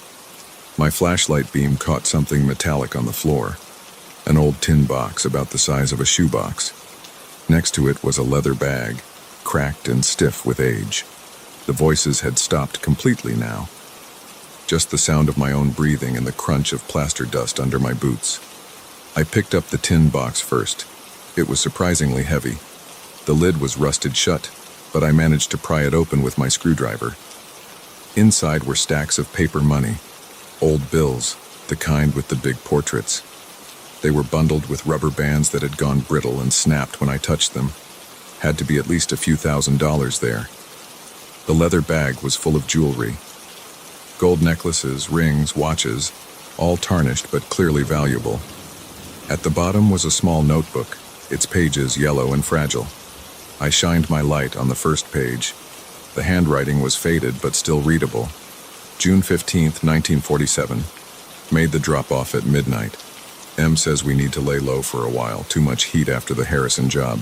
Money's good though, best score yet. Split 3 ways comes to $12,000 each. Not bad for one night's work. Police still haven't connected the dots. Papers are calling it a wave of burglaries, but they don't know half of it. As long as we stick to the plan and keep our mouths shut, we're golden. My hands were shaking as I turned the pages. The notebook was a detailed record of robberies spanning almost 2 years. Jewelry stores, private homes, even a bank.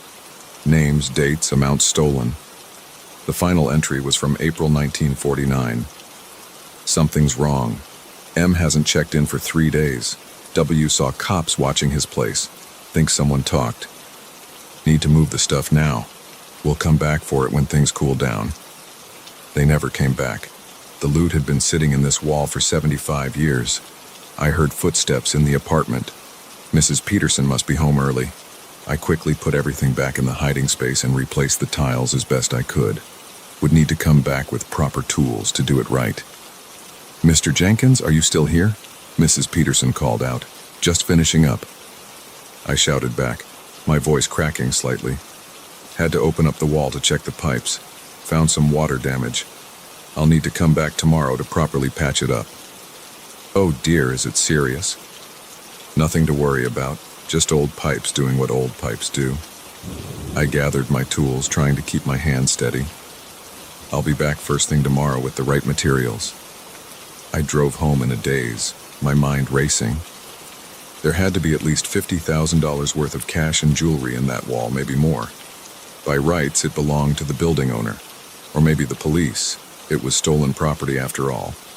But after 75 years, would anyone really care? The statute of limitations had to be long expired. I barely slept that night. Kept thinking about those voices I'd heard. Was I imagining things? Old buildings make weird noises. But those were definitely words, definitely conversations. Maybe sound bleeding through from another apartment, but the blueprint showed solid wall. The next morning, I was at the building by 7 a.m. Mrs. Peterson let me in, still in her bathrobe. "My goodness, you weren't kidding about coming early," she said. "Best to take care of these things right away. Water damage only gets worse if you let it sit." I waited until she left for her morning walk, then went straight to the bathroom.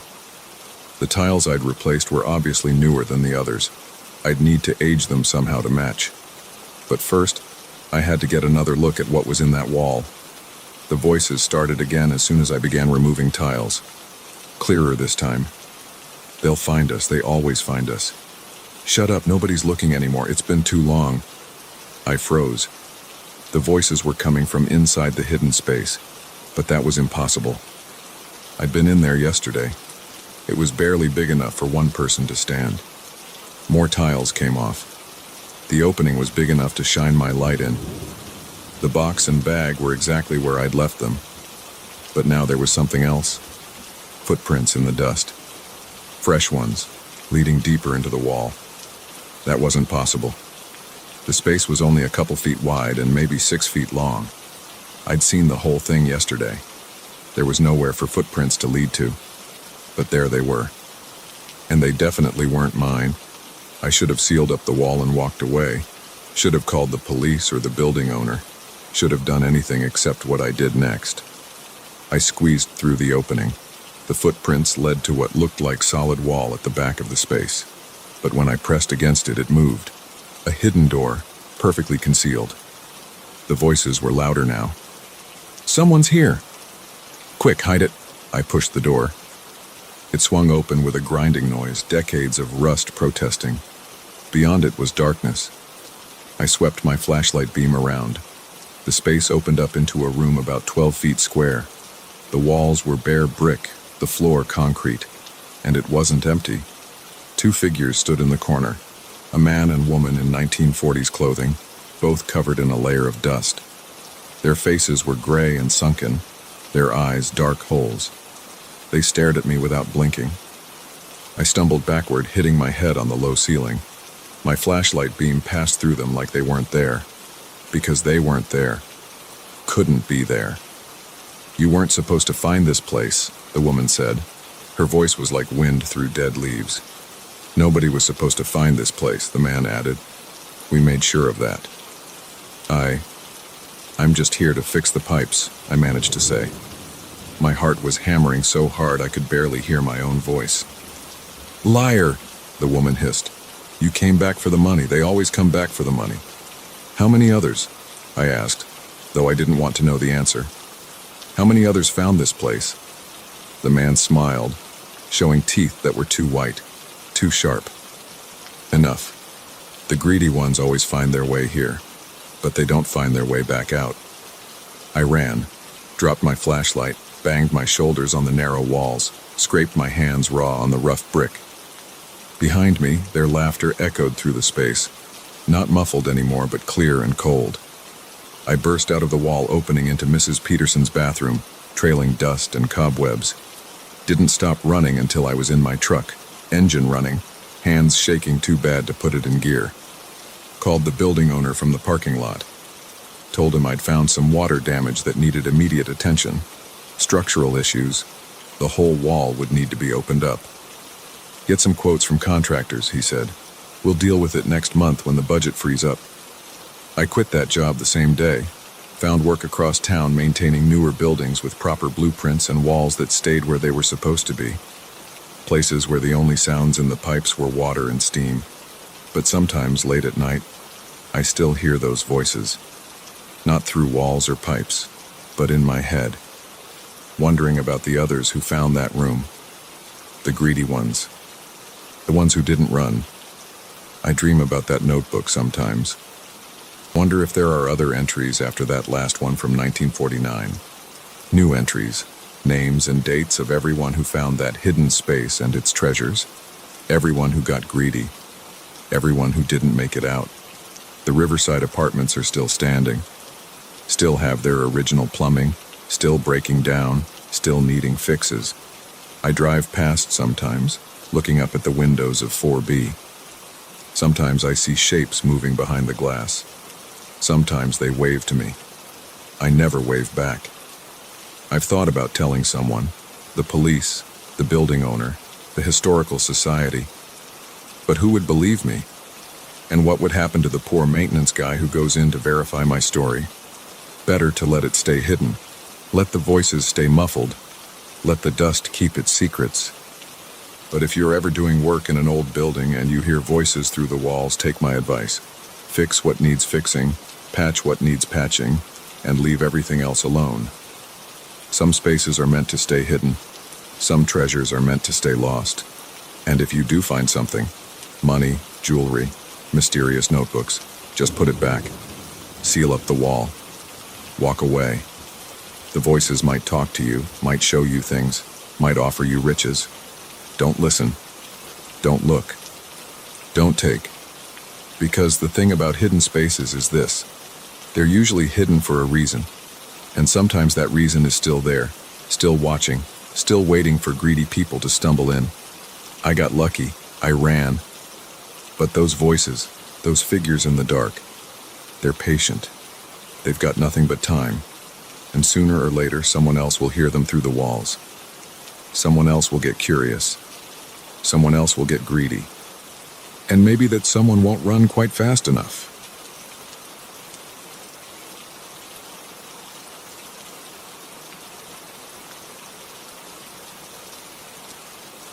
I should have known something was wrong when I found those scratches around my back door lock 3 weeks ago. Small things had been disappearing from my house for months. A watch here, some cash there. I'd blamed it on my own forgetfulness. Stupid. Really fucking stupid.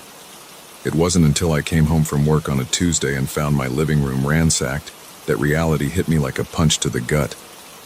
My TV was gone. My laptop too. But what got to me most was seeing my dresser drawers pulled out and dumped on the floor. Someone's hands had been all through my personal stuff. My throat went dry and my hands started shaking as I called the cops. They came, took photos, dusted for prints. Found nothing useful. "Get some cameras," the officer told me. "And better locks." No shit. I spent that night at a hotel, couldn't stand to be in my violated house. The next day I dropped $800 on a security system. 4 outdoor cameras, 2 indoor ones, motion sensors, the works. The installation guy worked fast, had it all set up by evening. Each camera uploaded straight to cloud storage I could check from my phone. I felt better, safer. For 2 weeks, nothing happened. The cameras just showed raccoons knocking over my garbage cans and the neighbor's cat skulking around my yard. I started sleeping through the night again. Then it happened. My phone buzzed at 3:17 a.m. with a motion alert from the backyard camera. I grabbed it, hands trembling slightly as I pulled up the feed. A figure in a black hoodie was standing motionless by my back fence, face completely hidden in the hood's shadow. Just standing there, staring directly at the camera. My chest got tight. I hit the panic button on the security app to trigger the outdoor alarm. The figure didn't even flinch at the blaring sound. They just slowly raised one hand and waved at the camera. Then they turned and walked away, disappearing into the darkness beyond my yard. I called the police. They came out, found nothing. Probably just some teenager messing around, they said. But my gut told me different. This felt personal, deliberate. The next night, another alert. 3:17 a.m. again. This time the hooded figure was closer to the house, standing beneath my bedroom window. Again, they faced the camera directly. Again, they waved. Again, they vanished when I triggered the alarm. This pattern repeated for 5 straight nights, each time at exactly 3:17 a.m. Each time the figure was closer to my house. Each time, that same deliberate wave at the camera. The police stopped coming out after the 3rd night. Said they couldn't do anything without evidence of an actual crime. I started taking sleeping pills to make it through my work days. Bought a gun, installed extra locks. But none of it helped with the sick feeling in my stomach every time my phone buzzed at 3:17 a.m. On the 6th night, I was ready. I sat in my dark living room, gun in my lap, staring at my phone as the minutes ticked by. 3:16 a.m. My hands were sweating. The house felt too quiet, like it was holding its breath. 3:17 a.m. The alert came. My fingers fumbled with the phone. The hooded figure was standing on my back porch now, right in front of the door. They raised their hand to wave at the camera, same as always, but this time they didn't leave. Instead, they reached for the door handle. I heard the soft click of the lock turning. My throat closed up. I'd checked that door 3 times before sitting down. I'd installed new deadbolts. There was no way. The door swung open. The figure stepped inside. The indoor camera caught them walking straight toward it, head tilted up to stare directly into the lens. Still, the hood kept their face in perfect shadow, even with the camera's night vision. My hands shook so bad I almost dropped the gun as I stood up.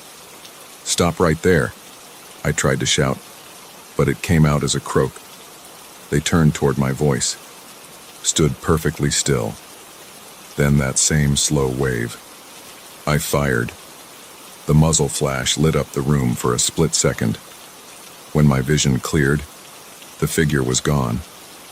The back door stood wide open, letting in the cool night air. The police actually came out for shots fired.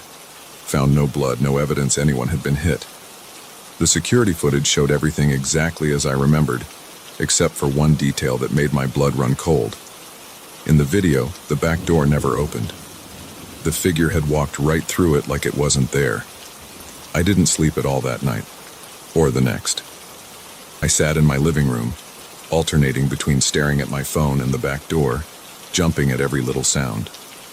The figure didn't return. After 4 days without an incident, exhaustion finally won out. I passed out on my couch around midnight. The buzz of my phone jolted me awake. 3:17 a.m. Heart pounding, I checked the feed. The hooded figure was inside my house, standing at the foot of my empty couch. I scrambled up, gun already raised, but the living room was empty. I checked every room, every closet, nothing. But when I reviewed the security footage, there they were, walking through my house, looking directly into each camera, waving. The footage showed them walking right past me multiple times as I searched the house, like I was the ghost, not them. I fled to my parents' house the next day, stayed there a week. Every night at 3:17 a.m., my phone would buzz. The footage always showed the same thing, the hooded figure moving through my empty house, waving at each camera in turn. Finally, I couldn't take it anymore. I had to know. I went back to my house, determined to confront whatever this was. I sat in my living room, waiting. At 3:16 a.m., I didn't check my phone. I just watched the back door. 3:17 a.m. My phone buzzed. The door remained closed. The room remained empty. Fighting against every instinct screaming at me to run, I forced myself to check the security feed. The hooded figure was standing right behind my chair. I spun around. Nothing there. But on my phone screen, I watched as they slowly leaned down, bringing their hidden face close to the back of my head. They reached around me with both hands, making a strangling motion inches from my throat. Then they straightened up and waved at the camera. I ran, drove straight to a hotel, spent hours reviewing the footage, trying to understand. That's when I noticed something that turned my blood to ice water. The timestamp on the footage wasn't 3:17 a.m., it was 3:17 p.m. In broad daylight, I checked the live feeds. In every camera, the hooded figure stood waiting, waving. Even now, as I write this, they're still there. Waiting, waving, always watching. The police say the cameras are working fine. The security company says there's no evidence of tampering. Nobody else can see the figure in the footage. Just me. I haven't been back to my house in 3 days. I'm in a motel room 50 miles away. But it doesn't matter. Every time I check my phone, every security camera shows the same thing. That hooded figure standing, staring, waving. Always at 3:17. My hands are shaking so bad I can barely type. I just checked the cameras again. The figure isn't in my house anymore. They're here, standing in this motel room, waving at my phone's camera. I can see them on the screen right behind me, but when I turn around, nothing. I don't know what to do. I can't keep running, can't keep watching. But I can't look away either. It's 3:16 p.m. now. Almost time for their daily visit. My phone is face down on the bed. I'm not going to check it this time, not going to look at the footage. Maybe if I just ignore it. But we both know I'm going to look. I always look. And they'll be there waving just like always. Here comes the buzz. 3:17 p.m. I have to check. I have to know. I'm picking up my phone now, opening the app. The figure is there, of course, waving. But something's different this time. They're reaching up, pulling back their hood.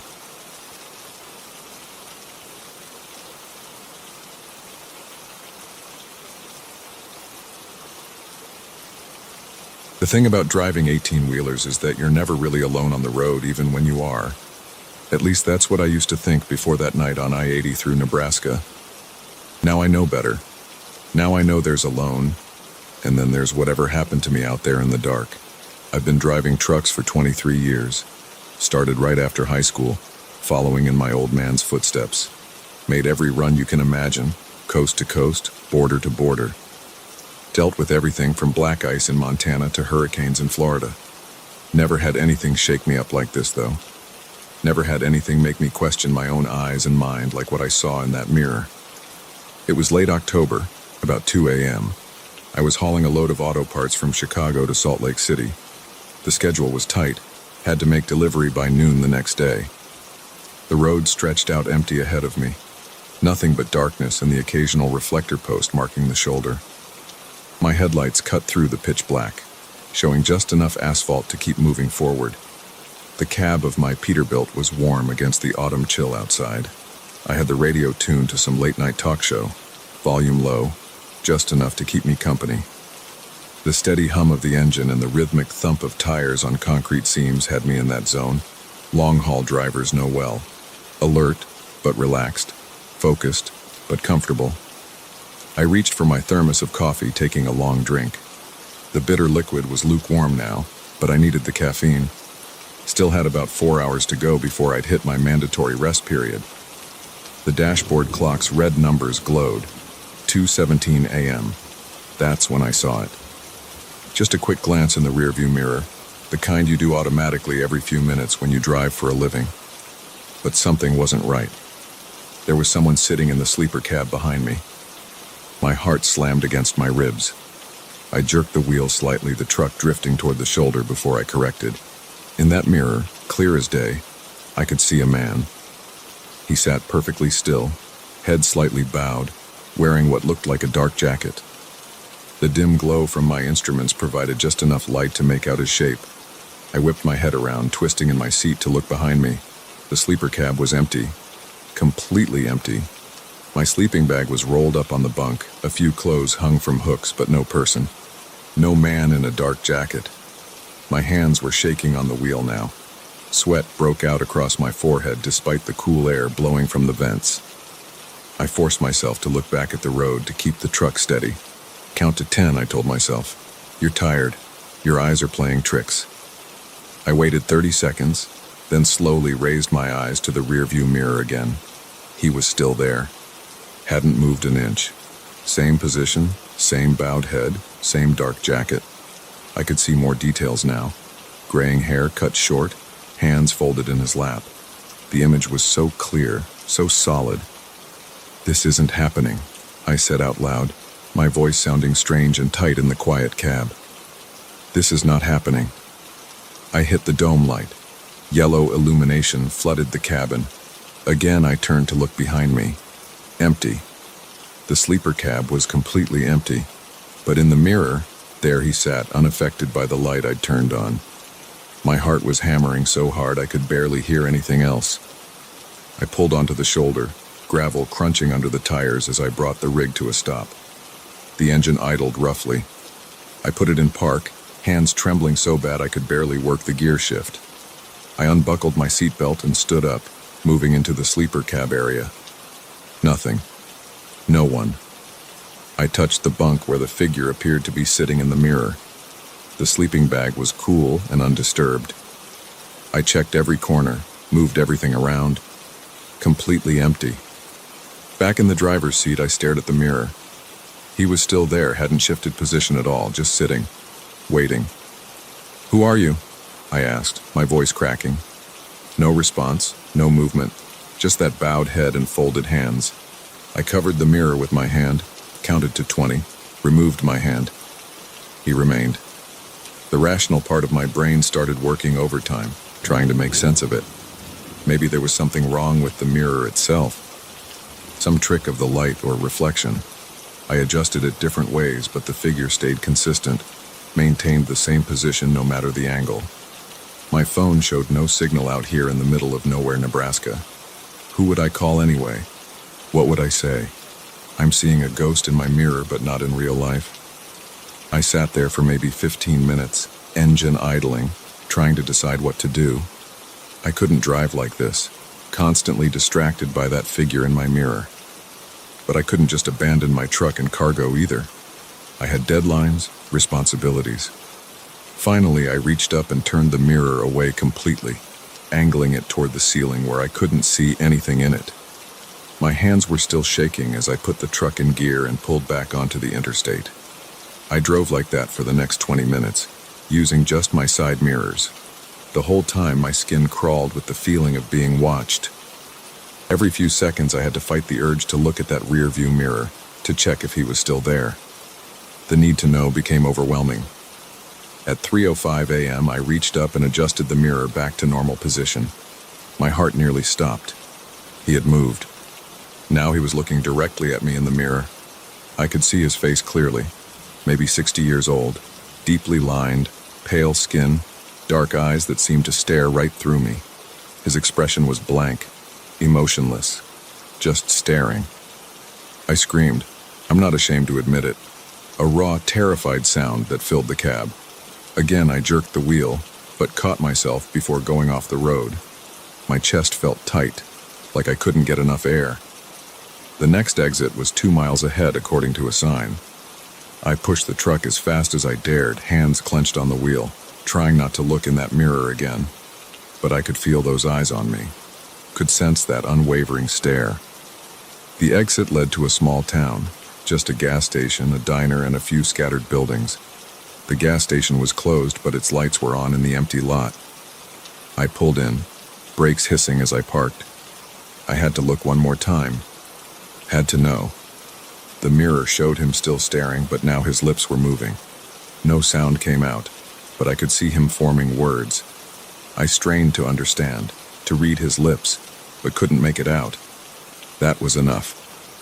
I grabbed my phone and wallet, threw open the door, and practically fell out of the cab in my hurry to get away. The cold air hit me like a slap. I slammed the door and backed away from the truck, breathing hard, my breath forming clouds in the fluorescent lights of the gas station. For a long time, I just stood there staring at my truck. Everything looked normal from the outside. No sign of anything strange through the windows. Just my rig sitting there quiet and dark.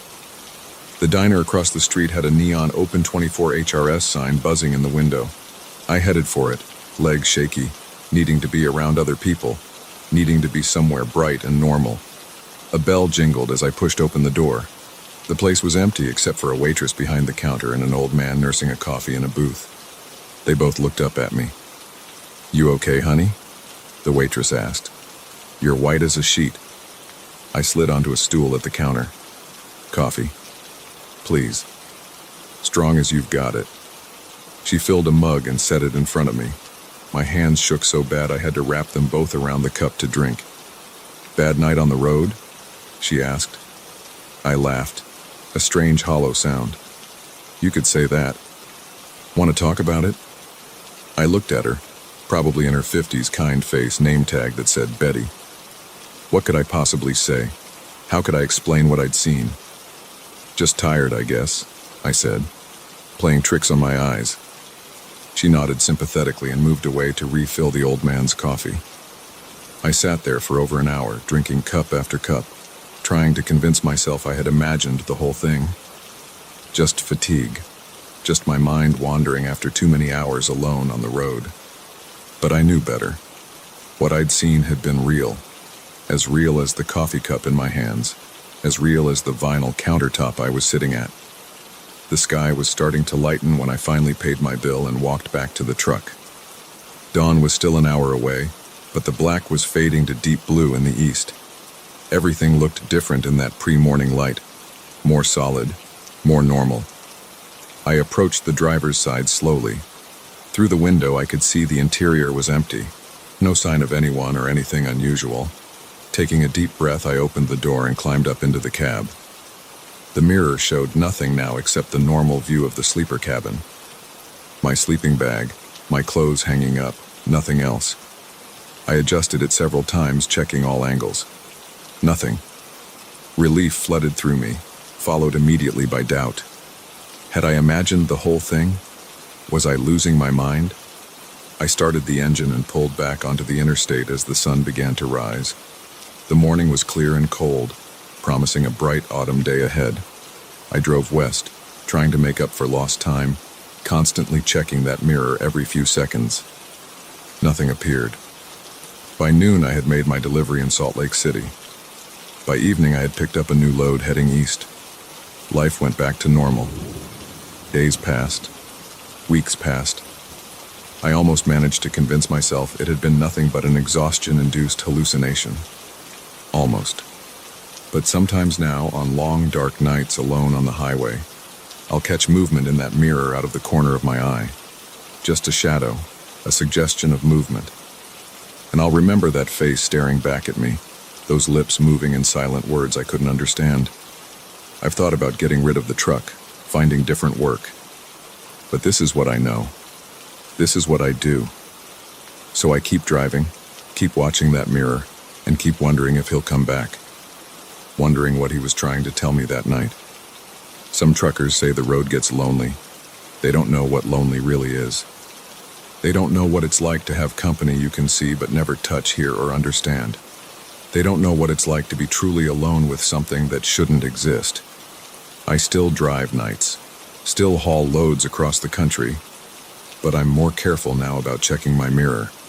And sometimes when the darkness feels especially heavy and the road especially empty, I'll angle that mirror up toward the ceiling, turn the radio up loud, and pretend I'm the only one in the cab. Even though deep down I'm not sure I'll ever feel completely alone in my truck again. Last week, I was driving through Nebraska again, same stretch of I-80. It was about 2 a.m. when I felt that familiar urge to check the mirror. I resisted as long as I could, but eventually I had to look. He was there, same position as the first time, head bowed, hands folded. But this time when he looked up, when those dark eyes met mine in the mirror, his lips moved again. And this time I understood what he was saying. Your brakes. I instantly hit the pedal, slowing the rig. Not a moment too soon. Through my headlights I saw a deer bound across the highway directly in front of me. If I hadn't slowed down, I would have hit it at full speed. At best, it would have destroyed my truck. At worst, when I looked back at the mirror, he was gone. Haven't seen him since. But now I wonder, why did he appear that first time? What was he trying to warn me about? What else might he have been trying to tell me? I don't have answers. Probably never will. All I know is that sometimes the things we see in mirrors aren't reflections at all. Sometimes they're messages. And sometimes, just sometimes, we should pay attention to the passengers we pick up in the night, even if they're only visible in that small rectangle of glass above the dashboard. The road is different for me now. Every mile brings the possibility of seeing him again. Every glance in the mirror carries the weight of potential meaning. Am I afraid? Sure. But I'm also grateful. That figure in my mirror saved my life. So I keep driving. Keep watching. Keep wondering. Because out here on the long, dark highway, you're never really alone, even when you are.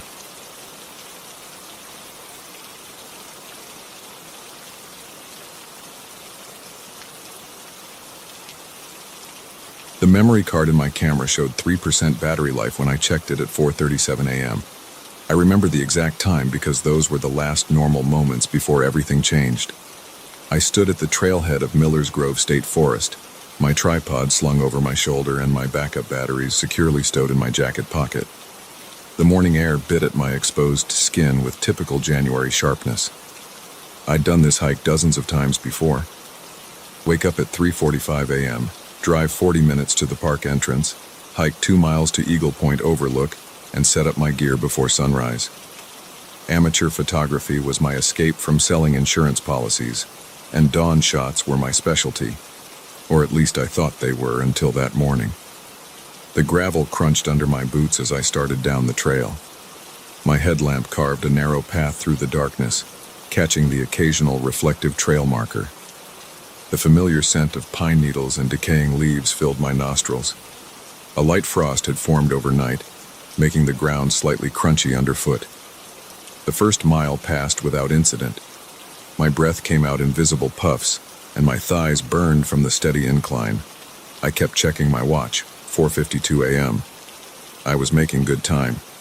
Sunrise wasn't until 6:43 a.m., which gave me plenty of time to reach the overlook and find the perfect composition. The trouble started at the split in the trail, where the path divided between Eagle Point and Cedar Valley. I noticed an odd glow through the trees to my right, off toward Cedar Valley. At first, I assumed it was another photographer who'd gotten there before me, but the light moved in a way that didn't match any camera flash or headlamp I'd ever seen. It pulsed with a bluish-white intensity, like heat lightning, but contained within the forest canopy. The light danced between the tree trunks, casting strange shadows that seemed to twist and writhe across the frozen ground. My first instinct was to grab my camera. Whatever this was, it would make an incredible shot. I switched off my headlamp to reduce any light pollution and pulled out my camera. Through the viewfinder, I could see the lights more clearly. They moved in patterns that defied normal physics, splitting, merging, spiraling around tree trunks and bouncing off branches. The display lit up the forest like some kind of natural disco, but completely silent. My hands shook as I adjusted the settings. ISO 3200, f2, 8, 1/60th of a second. I snapped several shots, but the LCD screen showed only darkness with faint blurs. The lights were somehow evading capture, like they existed outside the camera's ability to record them. The rational part of my brain suggested ball lightning, or some kind of atmospheric phenomenon. But ball lightning doesn't dance in patterns. It doesn't move with purpose. These lights moved like they were alive, like they were performing some kind of ritual in the pre-dawn forest. I had to get closer. The smart thing would have been to stay on the marked trail, to maintain a safe distance and observe. But 20 years of amateur photography had taught me that the best shots never came from playing it safe. I secured my tripod to my backpack and started picking my way through the underbrush toward the lights. The ground sloped steeply here, and my boots struggled to find purchase on the frost-slick leaves. I stumbled several times, catching myself on tree trunks. The bark was rough and cold under my palms. The lights continued their dance about 100 yards ahead, maintaining that distance no matter how quickly or slowly I moved. My breathing grew heavy from the effort of the off-trail hiking. Sweat began to soak through my base layer despite the cold. I checked my watch again, 5:14 a.m. The eastern sky hadn't even begun to lighten yet. The darkness between the trees felt absolute, except for those mesmerizing lights. After another 15 minutes of careful progress, I noticed the lights had stopped moving. They hovered in a small clearing ahead, pulsing with that same otherworldly blue-white radiance. I crouched behind a fallen log and raised my camera again.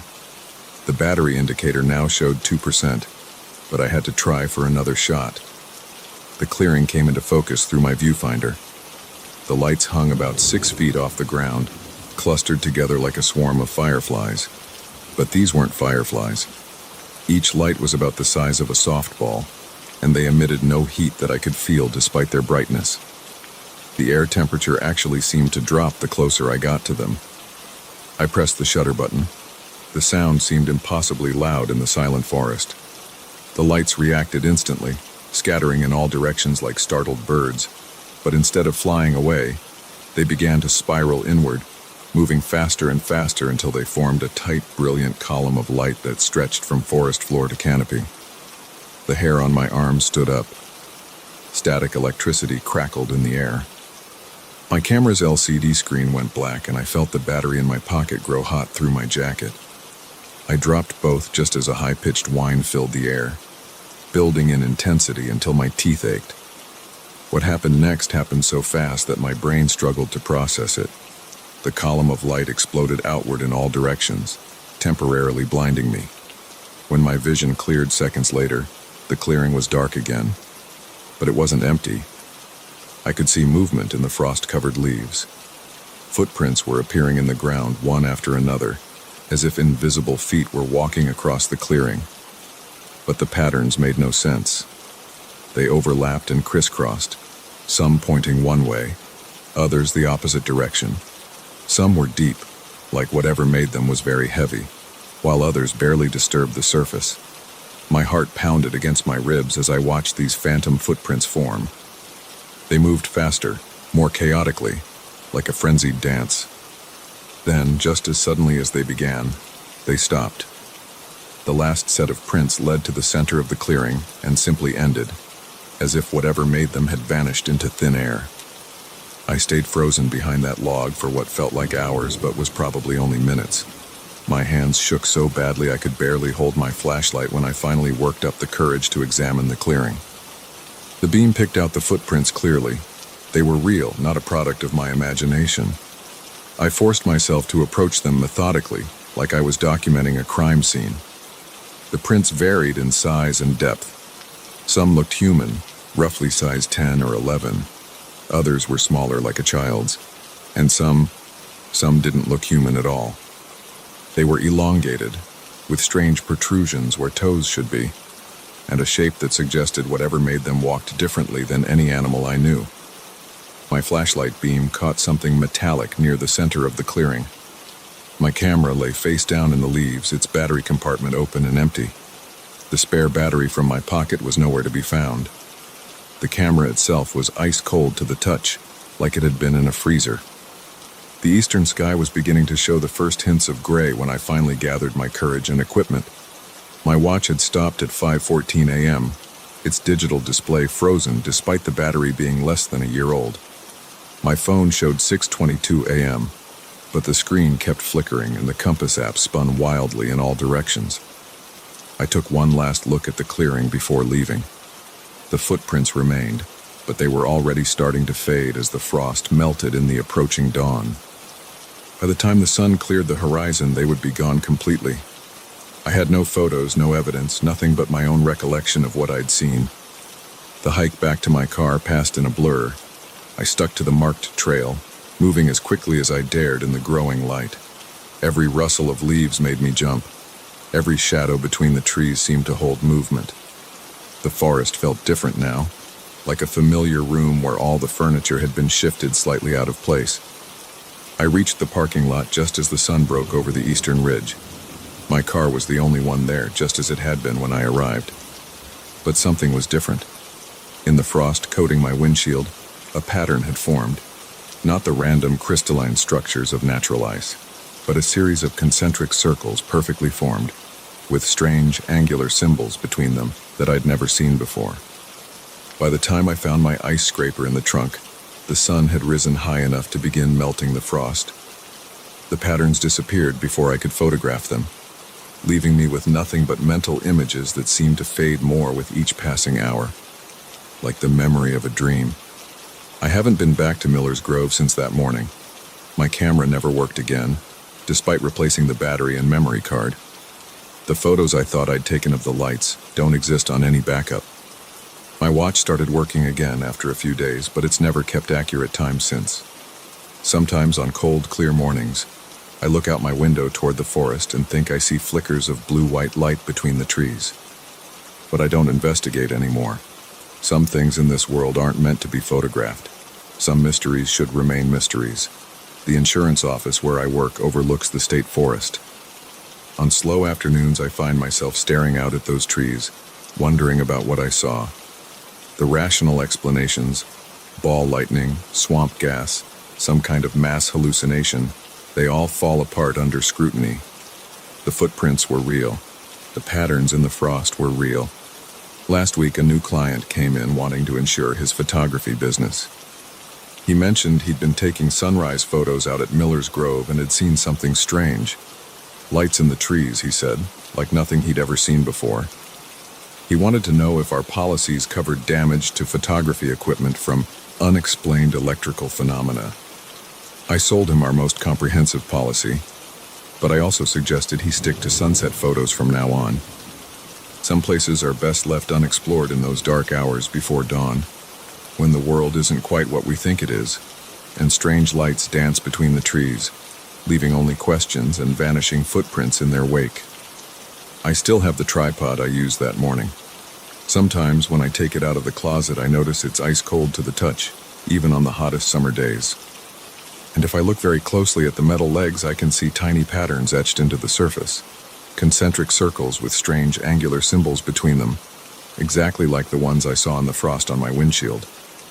I've thought about having the patterns analyzed, about taking the tripod to a lab or a university, but I always put it back in the closet instead. Some questions are better left unanswered.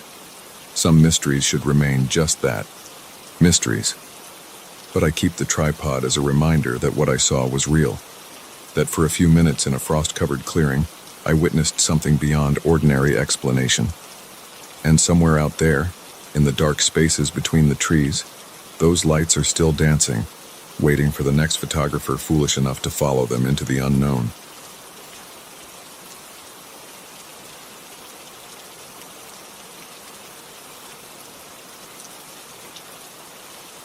My name is David Mitchell, and I need to tell someone what's been happening at my office. I've typed this out 3 times already, deleting each version because it sounded crazy. This time, I'm just going to write exactly what happened, day by day, fact by fact. Maybe then someone will believe me. It started 6 weeks ago. I work on the 14th floor of the Riverside Corporate Center in downtown Seattle. Nothing special about the building, just another glass and steel tower filled with cubicles and conference rooms. I'm an accountant at Parker & Ross, been there 8 years now. My office is in the corner with windows facing east and north. Those windows are important. They're the reason I haven't slept properly in weeks. That first morning, I arrived at 7:15 a.m. like always. Sarah at reception gave me her usual nod as I swiped my key card. The elevator ride was empty. Most people don't come in until 8:30 or 9. I like the quiet of early mornings, or I used to. I noticed it as soon as I reached my office door. The east window was open about 4 inches. Not much, but enough to let in the October chill. My coffee cup almost slipped from my hand. I know, absolutely know, that I closed and locked that window the night before. I always do, every single night before leaving. It's automatic, like checking your front door. I crossed to the window, studying the lock. No damage, no signs of tampering. The mechanism worked perfectly when I tested it. I closed the window, made sure it was locked, and tried to focus on work. By lunch, I'd convinced myself I must have forgotten to close it properly the previous evening. Stupid, but these things happen when you're tired. The next morning, same thing. Window open 4 inches. This time I knew I hadn't forgotten. I'd specifically checked it twice the night before, rattling the frame to make sure it was secure. My hands were shaking as I closed it. I went straight to building maintenance. The guy at the desk, Ron, looked at me like I was speaking Chinese when I explained the situation. "That's impossible, sir," he said, scratching his beard. "Those windows don't open from the outside. They're specifically designed that way for safety. And nobody else has access to your office after hours except cleaning staff." I insisted he check the lock mechanism anyway. He did, thoroughly, finding nothing wrong. The cleaning staff supervisor confirmed her team hadn't touched the windows. They're not supposed to open them at any time. For the next week, it happened every single morning. Always the same window, always open the same amount. I started taking photos on my phone to document it. The cleaning staff changed their schedule to vacuum my office first thing in the morning, so I could verify they weren't involved. The window still opened. I know how this sounds. Trust me, I know. I'm an accountant. I deal in concrete numbers and provable facts. If a client told me this story, I'd think they were confused or lying, but I know what I'm seeing. After 2 weeks, I bought a security camera. Nothing fancy, just a basic wireless model that would record to my laptop. I set it up facing the window, hidden behind some books on my shelf. The first night, I triple-checked the window was locked, started the recording, and left at my usual time. The next morning, I barely made it through my office door before pulling out my laptop. The window was open, of course. My hands were trembling so badly I could hardly type my password. The video loaded. 3 a.m., nothing. 3:30 a.m., nothing. 4 a.m., the window lock clicked. By itself, no one touched it. The mechanism simply turned, and the window slowly swung open 4 inches. No sound except the faint hum of the heating system. No visual distortion, no mysterious shapes. Nothing Hollywood would put in a horror movie. Just a window deciding to open itself in the middle of the night. I watched it 10 times, 20 times, looking for wires, magnets, anything that could explain it. There was nothing. I'm not ashamed to admit I threw up in my trash can. That afternoon, I went to my supervisor, Karen. She's known me for years, knows I'm not the type to make up stories. I showed her the video. She watched it silently, face getting paler by the second. "Have you shown this to anyone else?" she asked finally. I shook my head. "Don't," she said. "Not yet. Let me make some calls." The next day, 2 men in suits visited my office. They didn't offer names, just showed corporate security badges. They asked detailed questions about the window, the camera setup, my daily routine. They took copies of all my photos and videos. Before leaving, one of them gave me his card. Just a phone number, no name. If anything else unusual happens, call immediately, day or night. That night I stayed late. I wanted to see it happen in person. Around 10 p.m., Karen came by my office. "Go home, David," she said quietly. "Please just trust me on this." Something in her voice scared me more than the window. I left. The window kept opening every night. I kept recording it. The videos showed the same thing, the lock turning itself, the window opening to exactly 4 inches, all in complete silence. The men in suits came by every few days to collect the new footage. They never told me anything. After a month, I started noticing other things, small things. My desk chair shifted slightly out of position overnight. Papers rearranged themselves. One morning, I found my coffee mug on the wrong side of the desk. I added a second camera to watch the whole office. The videos showed objects moving on their own between 3 a.m. and 4 a.m., like someone invisible was wandering around my office. I requested a transfer to a different office. Denied. I asked to work from home. Denied. Karen wouldn't look me in the eye anymore. The men in suits stopped coming by. Last week I fell asleep at my desk around midnight. The sound of the window lock clicking woke me. I kept my eyes closed, afraid to move. The temperature dropped. I heard footsteps, light, like someone trying to be quiet. They crossed behind my chair, stopped. A hand touched my shoulder, a cold hand. I ran, didn't stop until I reached my car, called in sick the next day, and the next. This morning Karen called, said I needed to come back tomorrow or risk losing my job. Said everything was under control now. Wouldn't explain what that meant. I'm sitting in my home office writing this. My phone keeps ringing, unknown numbers. The window in my study is open 4 inches. I know I closed it. I have to go back tomorrow. I don't have a choice, I need this job. But I'm leaving this record just in case. Just in case someone needs to know what happened. What's still happening. If you work in an office building, check your windows before you leave. Check them twice, and if you ever find one open in the morning, don't set up a camera. Don't stay late. Don't fall asleep at your desk. Just request a transfer. Request it before they start denying them. I have to go now. Someone's knocking at my front door. The men in suits are back, and my study window just opened another inch.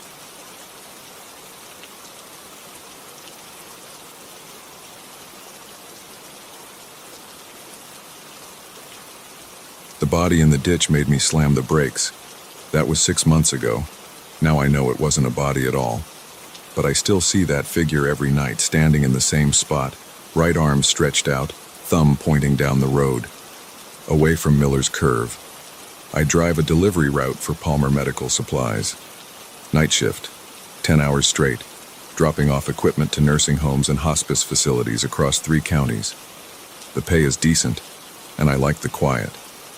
After Sarah left, taking Tommy with her, the silence in our house got too heavy.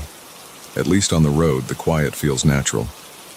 My route takes me down Miller's Road every night between 2 and 3 a.m. It's a 20-mile stretch of asphalt cutting through cornfields and patches of woods. No streetlights, no houses, just darkness and the occasional reflector marking the sharp turns. The worst is Miller's Curve, a tight bend around an old oak tree where the road drops 8 feet into a drainage ditch. That first night, my headlights caught something dark sprawled halfway down the ditch. I hit the brakes hard enough to send boxes of catheters sliding forward in the back of the van. The figure looked like a man face down in the mud, black coat, one arm bent at a wrong angle. I grabbed my flashlight and phone, already rehearsing what I'd tell the 911 operator. But when I walked to the ditch, there was nothing there. No body, no footprints in the mud, nothing but dead leaves and beer cans. I stood there for 5 minutes, sweeping my flashlight back and forth. The beam caught something white moving at the corner of my eye.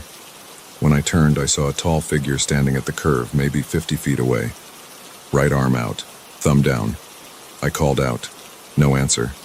I took 3 steps forward, and the figure was gone. I convinced myself it was exhaustion playing tricks. I'd been pulling doubles that week trying to save up for Tommy's birthday present. But the next night, same time, same curve. There it was again, standing perfectly still, right arm out, thumb down. This time I kept driving. For the next week I saw that figure every night, always in the same spot, always in the same pose. Sometimes I'd catch it in my headlights as I approached, sometimes in my rearview mirror after I passed. Once I thought I saw it running alongside my van, keeping pace at 45 miles per hour. But when I looked again, the road was empty. I changed my route, took the long way around, adding 40 minutes to my drive. But after 2 weeks of that, my supervisor called me in. Customers were complaining about late deliveries. I had to go back to Miller's Road. The figure was still there, waiting. I started asking around. The guys at the truck stop near Miller's Road knew the stories. In 1987, a college student vanished somewhere along that stretch. Her car was found parked on the shoulder near the curb, keys still in the ignition.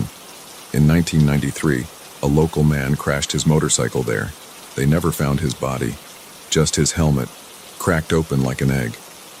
In 2006, a minivan went off the road. The mother and 2 kids were found 3 days later, still strapped in their seats underwater in the flooded ditch. The father's body was never recovered. I wrote down every detail, made a spreadsheet, tracked weather conditions, moon phases, temperature.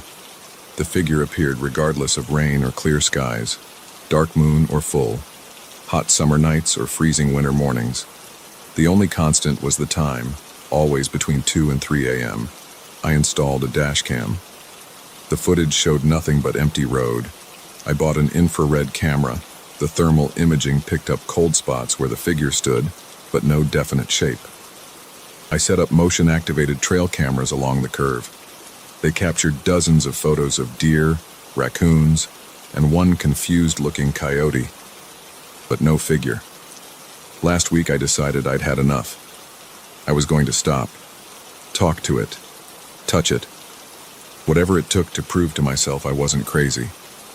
I left early for my route, parked at the curve at 1:45 a.m., killed the engine, but left the headlights on.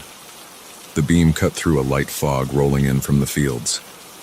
I sat there watching the digital clock on my dashboard tick forward minute by minute. 2:17 a.m., movement in my side mirror. The figure was there, standing closer than ever before. I could see details I'd missed from the van. The black coat was actually a long dark dress, muddy and torn at the hem. The right arm wasn't just out, it was twisted backward at an impossible angle. The thumb wasn't pointing down the road. It was bent completely backward, pointing at the ditch. I got out slowly, keeping my eyes on the figure. The air temperature dropped 20 degrees in 3 steps. My breath came out in white clouds.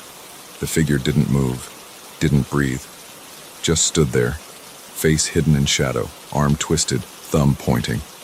10 feet away now. Close enough to see that the dress wasn't just muddy, it was soaked through, dripping water that vanished before it hit the asphalt. 8 feet. The fog thickened, swirling around my legs like cold hands. 6 feet. The figure's head twitched, a sharp, unnatural movement like a broken puppet. 4 feet. I could smell stagnant water and rotting leaves. I stopped, raised my hand, opened my mouth to speak. The figure's head snapped up. Where there should have been a face, there was only black water pouring from an empty hood. The twisted arm shot forward, grabbing my wrist. The touch felt like plunging my arm into a frozen lake. The thumb pressed into my palm, not skin, but something hard and smooth. Small. Metal. I yanked my hand back and ran to the van. Drove 20 miles over the speed limit until I hit the truck stop. Sat in the parking lot until my hand stopped shaking enough to open my palm. There, pressed deep into my flesh, was a small brass key. I recognized the pattern cut into the head. It matched the story about the college student's car. The one they found abandoned. The one they never found the key for. I went back the next night. The figure was there. Same spot, same pose. But this time I knew what it wanted. I parked and walked to the edge of the ditch. The fog rolled in right on schedule. The temperature dropped, but I wasn't afraid anymore. I took out the key and held it up. The figure appeared beside me. The black water face turned toward the bottom of the ditch. The twisted arm pointed down. I followed the line of that broken thumb and saw something glinting in the mud. Something metal. Something that had been waiting there for 37 years. I climbed down. The mud sucked at my boots, but I kept going. Near the bottom, half buried in decades of silt, was a car. Most of it had rusted away, but I could still make out the shape of a 1980s Honda Civic. The key slid into the trunk lock like it had been waiting all this time. Inside, wrapped in plastic, was a stack of letters. Love letters. Dozens of them. All addressed to the missing student. All from her married professor. All describing how he would make it look like an accident. How he would watch her car go off the road. How no one would ever know. But someone did know. Someone had been waiting all these years for someone to stop. To listen. To look. I called the police. They found more than letters in that trunk. They found evidence. They found answers. They found closure for a family that had been waiting 37 years to know the truth. I still drive that route every night. Past Miller's Curve. Past the ditch where they pulled out the car. Past the spot where the figure used to stand. The figure is gone now. The arm that pointed the way. The thumb that guided me down. The face of black water that had waited so patiently for someone to see. But sometimes when the fog rolls in and the temperature drops, I catch something in my rearview mirror. A shape by the side of the road. An arm raised not in a plea for help, but in farewell. In thanks. I don't stop anymore. I don't need to. The figure found what it was looking for. The truth buried in the mud. The key to unlock it. And someone willing to stop and listen. Now when I drive past Miller's Curve between 2 and 3 a.m., I see only empty road ahead. The quiet feels different here. Not heavy like the silence in my empty house. Not natural like the quiet of the night shift. It feels peaceful. Like a long wait finally ended. Like a story finally told. I still keep the key. Not because I need it anymore. The police took the letters and everything else as evidence. I keep it as a reminder that sometimes the things we think we're seeing aren't what they appear to be at all. Sometimes what looks like a body in a ditch is really a signal. What looks like a hitchhiker is really a witness. What looks like a ghost story is really about justice. The professor goes to trial next month. They found more evidence in his house. More letters. More victims. More secrets he thought would stay buried in the mud and water of Miller's Curve. I gave my statement to the police, told them everything except the part about the figure, about the black water face and the twisted arm, about the cold touch and the key pressed into my palm. Some things you can't explain to people who haven't driven that road at night, who haven't seen what waits in the fog between 2 and 3 a.m. Sarah called last week, said she heard about me on the news, the delivery driver who cracked a cold case, who brought a killer to justice, who gave a family answers after 37 years. She said Tommy asked about me. Said maybe they could come visit sometime. I told her I'd like that. Told her I had some stories to tell them. Not about ghosts or figures in the fog. Real stories. About waiting. About watching. About stopping to help someone who needs you, even if you don't understand why at first. I still drive the night shift. Still make my deliveries. Still pass Miller's Curve between 2 and 3 a.m. But now I watch the empty road ahead instead of the rearview mirror. Whatever waited there for 37 years has moved on, found peace, found justice. Sometimes other drivers ask me about the curve, about the stories, about the figure they swear they've seen standing there with its arm out. I just tell them to drive careful, to watch the road, to remember that not everything is what it seems at first glance. And if they ever see something in their headlights or their rearview mirror, something waiting in the fog with an arm outstretched, maybe they'll remember my story. Maybe they'll remember that sometimes the scariest thing isn't what you see in the dark. Sometimes the scariest thing is what's been hiding in the light all along, waiting for someone to stop and look closer, to listen, to help, to bring the truth up out of the mud and water where it's been buried all these years. The figure's gone from Miller's Curve now, but there are other roads, other curves, other figures waiting in the dark with their own stories to tell. their own truths to uncover. All they need is someone willing to stop